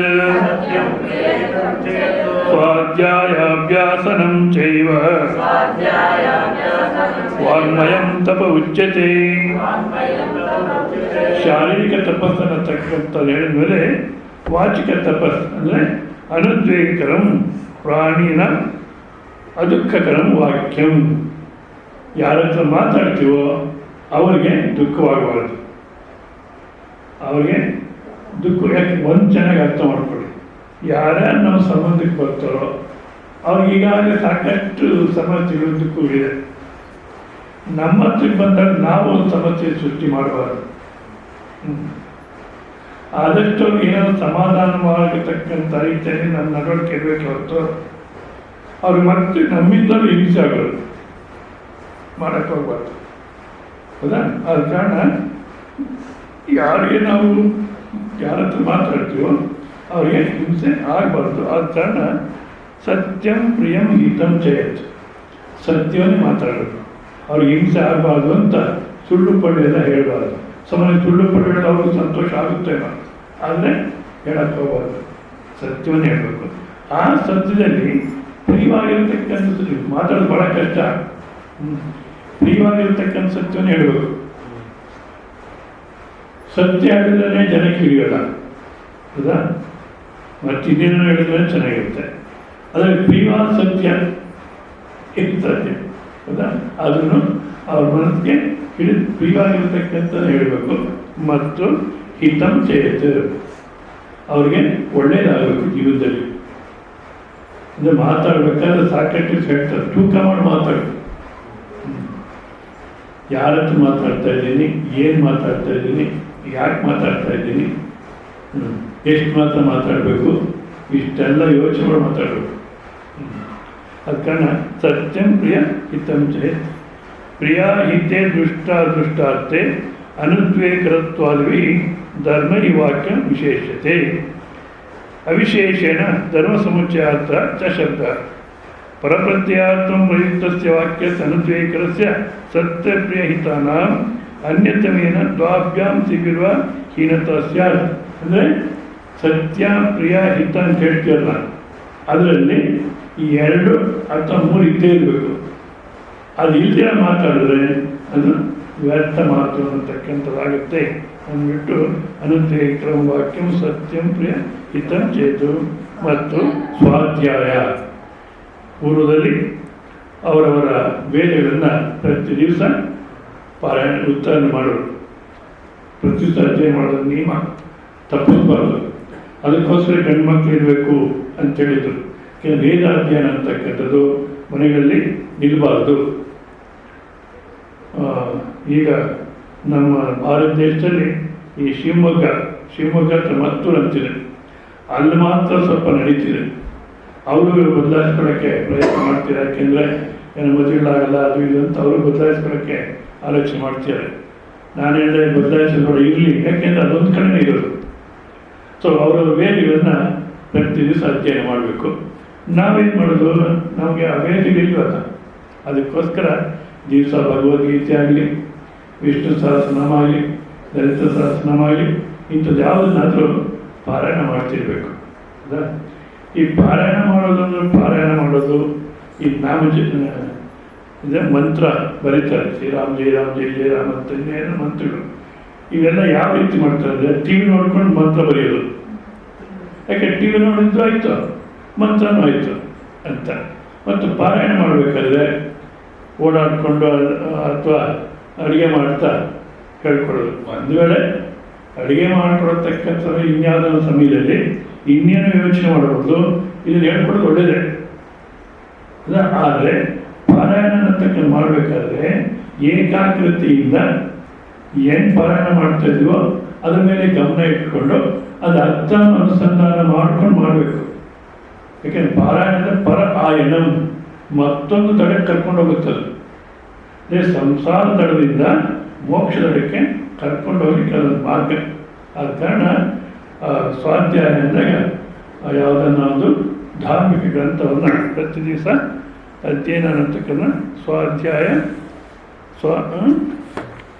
ಸ್ವಾಧ್ಯಾಯ ಅಭ್ಯಾಸನಂ ಚೈವ ವಾಂಗ್ಮಯ ತಪೋಚ್ಯತೆ. ಅಭ್ಯಾಸ ಅಂದಾಗ ಯಥಾವಿಧಿ ವಾಂಗ್ಮಯ ತಪೋಚ್ಯತೆ. ಸ್ವಾಧ್ಯಾಯಂ ಯೋಗಂ ಚ ಅನುತಿಷ್ಠತಿ ತಥಾ ತೇ ಸೇವ ಭವಿಷ್ಯತಿ ಇತಿ. ಸ್ವಾಧ್ಯಾಯ ಅಭ್ಯಾಸನಂ ಅಂದರೆ ಸ್ವಾಧ್ಯಾಯ ಮಾಡತಕ್ಕದ್ದು, ಆ ಅಭ್ಯಾಸ ಅನ್ನತಕ್ಕಂಥ ನಮಗೆ ಯಥಾವಿಧಿ ವಾಂಗ್ಮಯ ತಪೋಚ್ಯತೆ. ಇದೆಯಾ ಯಾವ ರೀತಿ ಮಾಡಬೇಕೋ ಆ ರೀತಿ ಮಾಡತಕ್ಕಂಥದ್ದನ್ನು ಯಥಾವಿಧಿ ವಾಂಗ್ಮಯ ತಪೋಚ್ಯತೆ, ವಾಚಿಕ ತಪಸ್ ಅಂತಾರೆ ಅಂಥೇಳಿ. ಮತ್ತು ವಿಧಿಯಂತೆ ಸ್ವಶಾಖೆ ವೇದ ಅಧ್ಯಯನವನ್ನು ಅಭ್ಯಾಸ ಮಾಡುವುದು. ಪ್ರತಿ ದಿವಸ ವಿಧಿ ಪ್ರಕಾರ ಆ ಸ್ವಶಾಖೆಯನ್ನು ಯಾರ ಶಾಖೆ ಯಾವುದಿದೆಯೋ ಅದನ್ನು ಅಭ್ಯಾಸ ಮಾಡತಕ್ಕಂಥದ್ದು ವಾಗ್ಮಯ ತಪಸ್ಸು ಅನ್ನಿಸ್ಕೊಡುತ್ತೆ ಅಂತಾರೆ. ವಿಧಿಯಂತೆ ಅಂದರೆ ನೋಡಿ, ಇಲ್ಲಿ ಸ್ವಾಮಿಗಳು ಬರೀತಾರೆ, ಗುರುವನ್ನು ಶುಶ್ರೂಷೆ ಮಾಡುತ್ತಾ ಬ್ರಹ್ಮಚರ್ಯ ನಿಯಮಗಳಿಂದ ಕೂಡಿಕೊಂಡು ಅಧ್ಯಯನ ಮಾಡುವುದು ವಿಧಿವತ್ತವಾಗಿ ಮಾಡೋ ತಪಸ್ಸು. ಗುರು ಯಾರು ನಮಗೆ ಯಾವ ವೇದಿಕೆ ಹೇಳ್ಕೊಡ್ತೀರೋ ಅಂತ ಯಾರ ಹತ್ರ ಶ್ರವಣ ಮಾಡ್ತೀವೋ ಅವರ ಸೇವೆ ಮಾಡಿಕೊಂಡು ಮತ್ತು ಬ್ರಹ್ಮಚರ್ಯ ನಿಯಮಗಳಿಂದ ಶಮ ದಮ ಅನ್ನತಕ್ಕಂಥ ನಿಯಮಗಳನ್ನ ಇಟ್ಕೊಂಡು ಅಧ್ಯಯನ ಮಾಡತಕ್ಕಂಥದ್ದು ವಿಧಿವತ್ತ ಮಾಡತಕ್ಕಂಥ ತಪಸ್ಸು ಅಂತಾರೆ.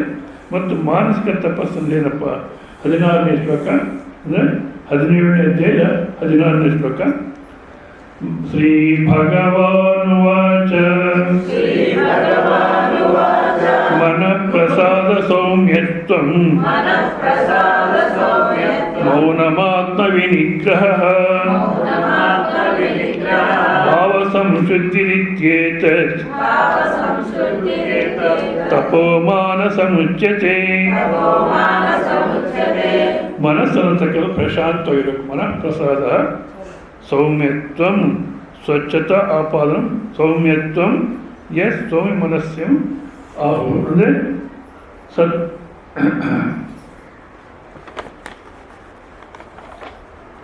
ಮನಃಪ್ರಸಾದ, ಮನಸ್ಸಿನಲ್ಲಿ ಹೆಚ್ಚಿನ ಶಾಂತಿ ಇರುವುದು. ಮನಸ್ಸನ್ನು ಸ್ವಚ್ಛವಾಗಿಸಿಕೊಳ್ಳದೆ ಪ್ರಸಾದವು. ಮತ್ತು ಸೌಮ್ಯತ್ವ, ಇದನ್ನು ಸೌಮನಸ್ಯವೆಂದು ಕರೆಯುತ್ತಾರೆ. ಇದು ಮುಖವೇ ಮುಂತಾದ ಪ್ರಸನ್ನವಾಗಿರುವುದೇ ಮುಂತಾದ ಗುರುತಿನಿಂದ ಊಹಿಸಬೇಕಾಗಿರುವ ಅಂತಃಕರಣದ ವೃತ್ತಿಯು. ಆ ಮನಸ್ಸಿನ ಸೌಮ್ಯತ್ವ ಅನ್ನತಕ್ಕಂದಿದ್ದರೆ ನಮ್ಮ ಮನಸ್ಸು ಹೊರಗಡೆ ಪ್ರಕಾಶ ಕಾಣುತ್ತೆ. ಏನೋ ನಗುತ್ತಾ ಇದ್ದಾಗೆ ಸೌಮ್ಯವಾಗಿ ಕಾಣ್ತಾರೆ ಅಲ್ಲ. ಆ ರೀತಿ ಇರತಕ್ಕಂಥದ್ದು ಮನಸ್ಸಿನ ವೃತ್ತಿ. ಸ್ವಲ್ಪ ಯಾವುದೋ ಏನೋ ಗಲಾಟೆ, ಏನೋ ಯೋಚನೆ ಮಾಡ್ತಿದ್ವಿ, ಏನೋ ದುಃಖ ಅನುಭವಿಸ್ತಿದ್ವಿ ಅನ್ನೋದಿದ್ದೀರ. ಮನಸ್ಸು ಪ್ರಶಾಂತವಾಗಿದ್ದರೆ ಒಳಗಡೆ ಸೌಮ್ಯತ್ವ ಅಂತಕ್ಕಂಥ ಕಾಣುತ್ತೆ. ಅದನ್ನು ಸೌಮ್ಯ. ಮತ್ತು ಮೌನ, ಮಾತನ್ನು ತಡೆಗಟ್ಟುವುದಾದರೂ ಮನಸ್ಸನ್ನು ಬಿಗಿಹಿಡಿಯುವುದರ ಮೂಲಕವೇ ಆಗುತ್ತದೆ. ಆದ್ದರಿಂದ ಕಾರ್ಯವಾದ ಮೌನದಿಂದ ಕಾರಣವಾದ ಮನಸ್ಸಮಯವನ್ನು ಮೌನವೆಂದು ಕರೆದಿದೆ. ಮನಸ್ಸಿನಲ್ಲಿ ಯಾವ ರೀತಿ ಯೋಚನೆ ಮಾಡ್ತಿರ್ತೀವೋ ಅದರಿಂದಲೇ ಮಾತು ಅಂತ ಹೊರಗಡೆ ಬರುತ್ತೆ. ಮನಸ್ಸಿನ ಮುಂಚೆ ಅದು ಪ್ರಾರಂಭ ಆಗಿರ ಹೊರಗಡೆಗೆ ಶಬ್ದ ಬರೋಲ್ಲ. ಆದ ಕಾರಣ ಆ ಮನೋನಿಗ್ರಹ ಅನ್ನತಕ್ಕಂಥದ್ದನ್ನು ಮೌನ ಅಂತೀರ. ನಾವು ಬಾಯಿ ಮೊಟ್ಟಮೊದಲಿಂದ ಅಭ್ಯಾಸ ಮಾಡೋದು ಒಳ್ಳೆಯದೇ. ಬಾಯಿ ಮಾತಲ್ಲಿ ತುಟಿನಲ್ಲಿ ಮಾತಾಡ್ತಾ ಇರೋದು. ಆದರೆ ಮನಸ್ಸಿನಲ್ಲಿ ಯೋಚನೆ ಮಾಡ್ತಿರ್ತೀವಿ. ಈಗ ಋಷಿಕೇಶಲ್ಲಿ ನಾವಿದ್ದಾಗ ಈ ಸಾಧು ಭಂಡಾರ ಅಂತ ನಡೆಯಿತು. ಸಾಧು ಭಂಡಾರ ಅಂದರೆ ಯಾರನ್ನೇ ಯಾತ್ರಾರ್ಥಿಗಳು ಆಶ್ರಮಗಳಿಗೆ ಬರ್ತಾರೆ, ಅವರು ಸಾಧುಗಳಿಗೆ ಊಟಕ್ಕೆ ಹಾಕಬೇಕು ಅಂತ ಆಶ್ರಮದವ್ರಿಗೆ ಹೇಳಿದ್ರೆ ಅವ್ರು ವ್ಯವಸ್ಥೆ ಮಾಡ್ತಾರೆ, ಊಟದ ವ್ಯವಸ್ಥೆ ಸಾಧುಗಳಿಗೆ. ಆವಾಗ ಈ ಭಂಡಾರ ಟಿಕೆಟ್ ಅಂತ ಕೊಡ್ತಾರೆ. ಬೇರೆ ಆಶ್ರಮಗಳಿರ್ತಕ್ಕಂಥ ಸಾಧುಗಳಿಗೆ ಇಂಥ ಕಡೆ ಭಂಡಾರ ನಡೆಯುತ್ತೆ, ಊಟ ನಡೆಯುತ್ತೆ, ಬನ್ನಿ ಅಂತ. ಸರಿ, ನಮ್ಮ ಆಶ್ರಮಕ್ಕೆ ತೊಗೊಂಬರೋರು ಆ ಟಿಕೆಟು, ನಮ್ಮ ರೂಮ್ ಬಂದು ಕೊಡೋರು. ಕಹಾಪುರ ಆಶ್ರಮ ಎಲ್ಲಿದೆ ಇಲ್ವ ಅಂದರೆ ಅಂತಾನೆ. ಯಾಕಂದ್ರೆ ಮೌನ. ಈ ಮೌನವಾಗಿದ್ದ ಟಿಕೆಟ್ ಕೊಡೋಕ್ಕೆ ಹಾಕ್ಬಾರ್ದು ಒಂದು, ಹೌದಾ? ಇವಾಗ ಅಂತ ಹೇಳಿದ್ರು ಮಾತಾಡ್ತೀರ, ಒಳಗಡೆ ಬರ್ತಾ ಇದೆಯೋ ಮನಸ್ಸಿನಲ್ಲಿ ಅರಿವು ಕಮ್ಮಿ ಆಗ್ತಾ ಬಂದು ಎಷ್ಟು ಅರಿವು ಕಮ್ಮಿ ಆಗುತ್ತೋ ಅಷ್ಟು ಮೌನವಾಗ್ತೀವಿ. ಸೊ ಆಂತರಿಕ ಮೌನನೇ ಇಲ್ಲಿ ಪ್ರಾಧಾನ್ಯ ಹೊತ್ತು ಬಾಕಿ ಮೌನ ಅನ್ನತಕ್ಕಂಥದ್ದು ಅಲ್ಲ. ಮತ್ತು ಮೌನ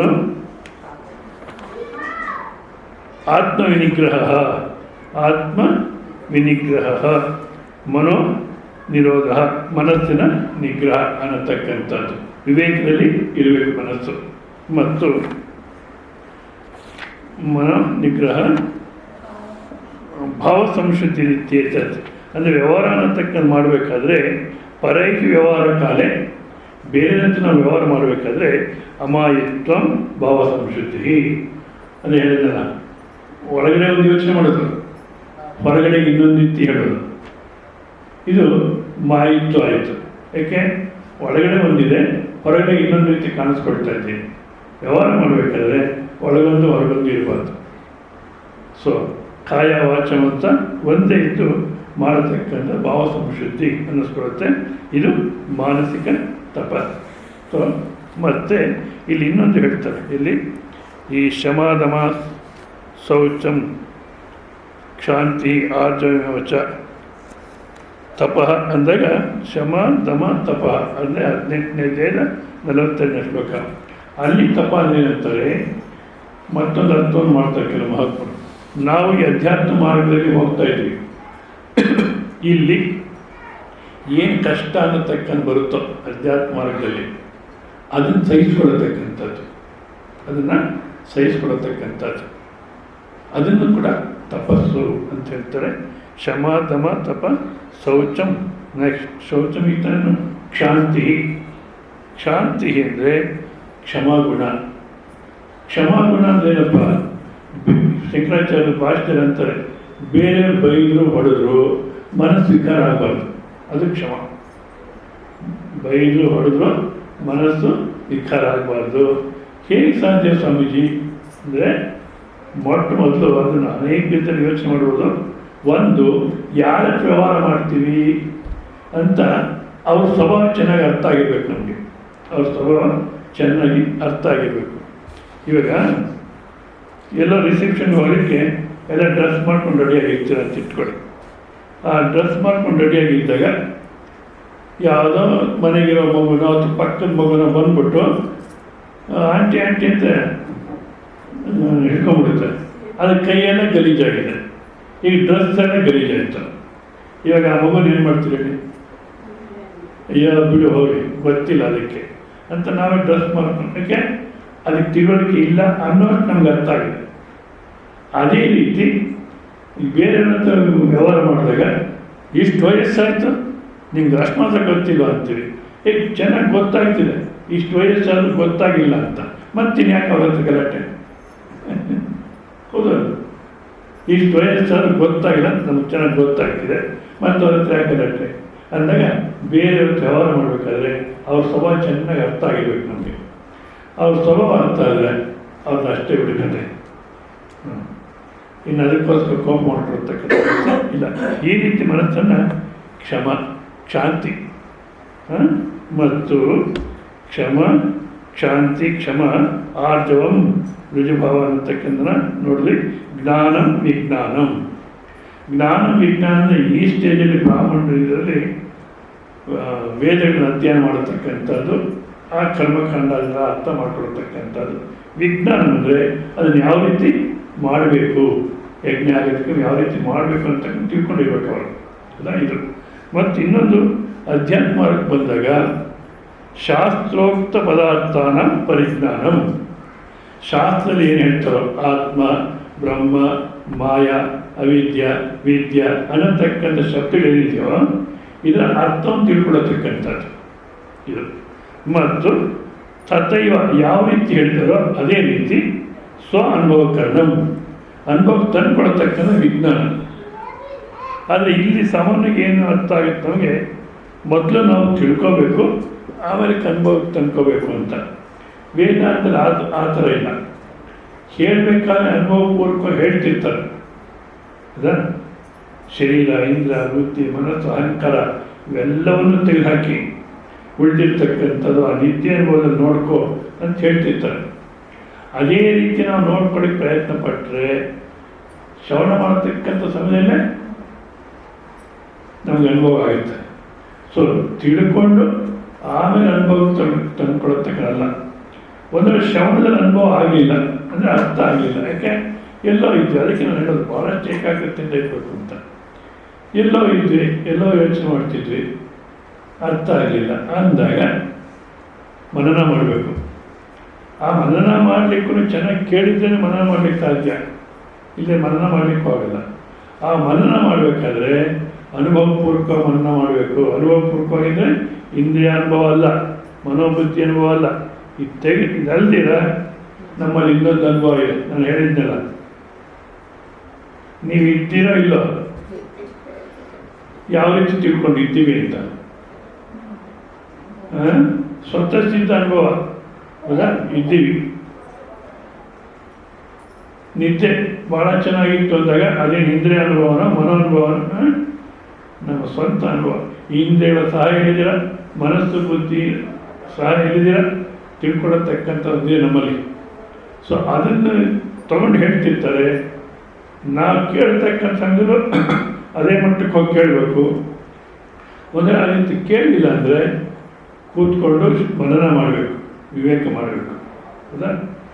ಆವಾಗಲೂ ಆಗಲಿಲ್ಲ ಅಂದರೆ ಧ್ಯಾನಕ್ಕೆ ಕೂತ್ಕೊಂಡು ಹೊರಗಿನ ಜಗತ್ತಿಂದ ಬಿಡಿಸ್ಕೊಳ್ತಾ ಹೋಗಬೇಕು. ಸೊ ಈ ರೀತಿಯಲ್ಲಿ ಭಾಳ ಟೈಮ್ ಇತ್ತು. ಈ ರೀತಿಯಲ್ಲಿ ನಾವು ಆ ಬ್ರಾಹ್ಮಣ ಕರ್ಮ ಅನ್ನತಕ್ಕಂಥದ್ದನ್ನು ಅರ್ಥ ಮಾಡ್ಕೋಬೇಕು. ಆ ರೀತಿ ನನ್ನ ಗಂಟ್ಲು ಅಷ್ಟು ಟೈಮ್ ಆದರೆ ಸಾಕು ನಿಲ್ಲಿಸು ಅಂತ. ಇಲ್ಲಿಗೆ ನಿಲ್ಲಿಸಿರೋಣ. ಬೇರೆ ಶಬ್ದಗಳನ್ನ ನಾಳೆ ದಿವಸ ನೋಡಿ. ಓಂ ಪೂರ್ಣಮದ ಪೂರ್ಣಮಿದಂ ಪೂರ್ಣಮುದಚ್ಯತೆ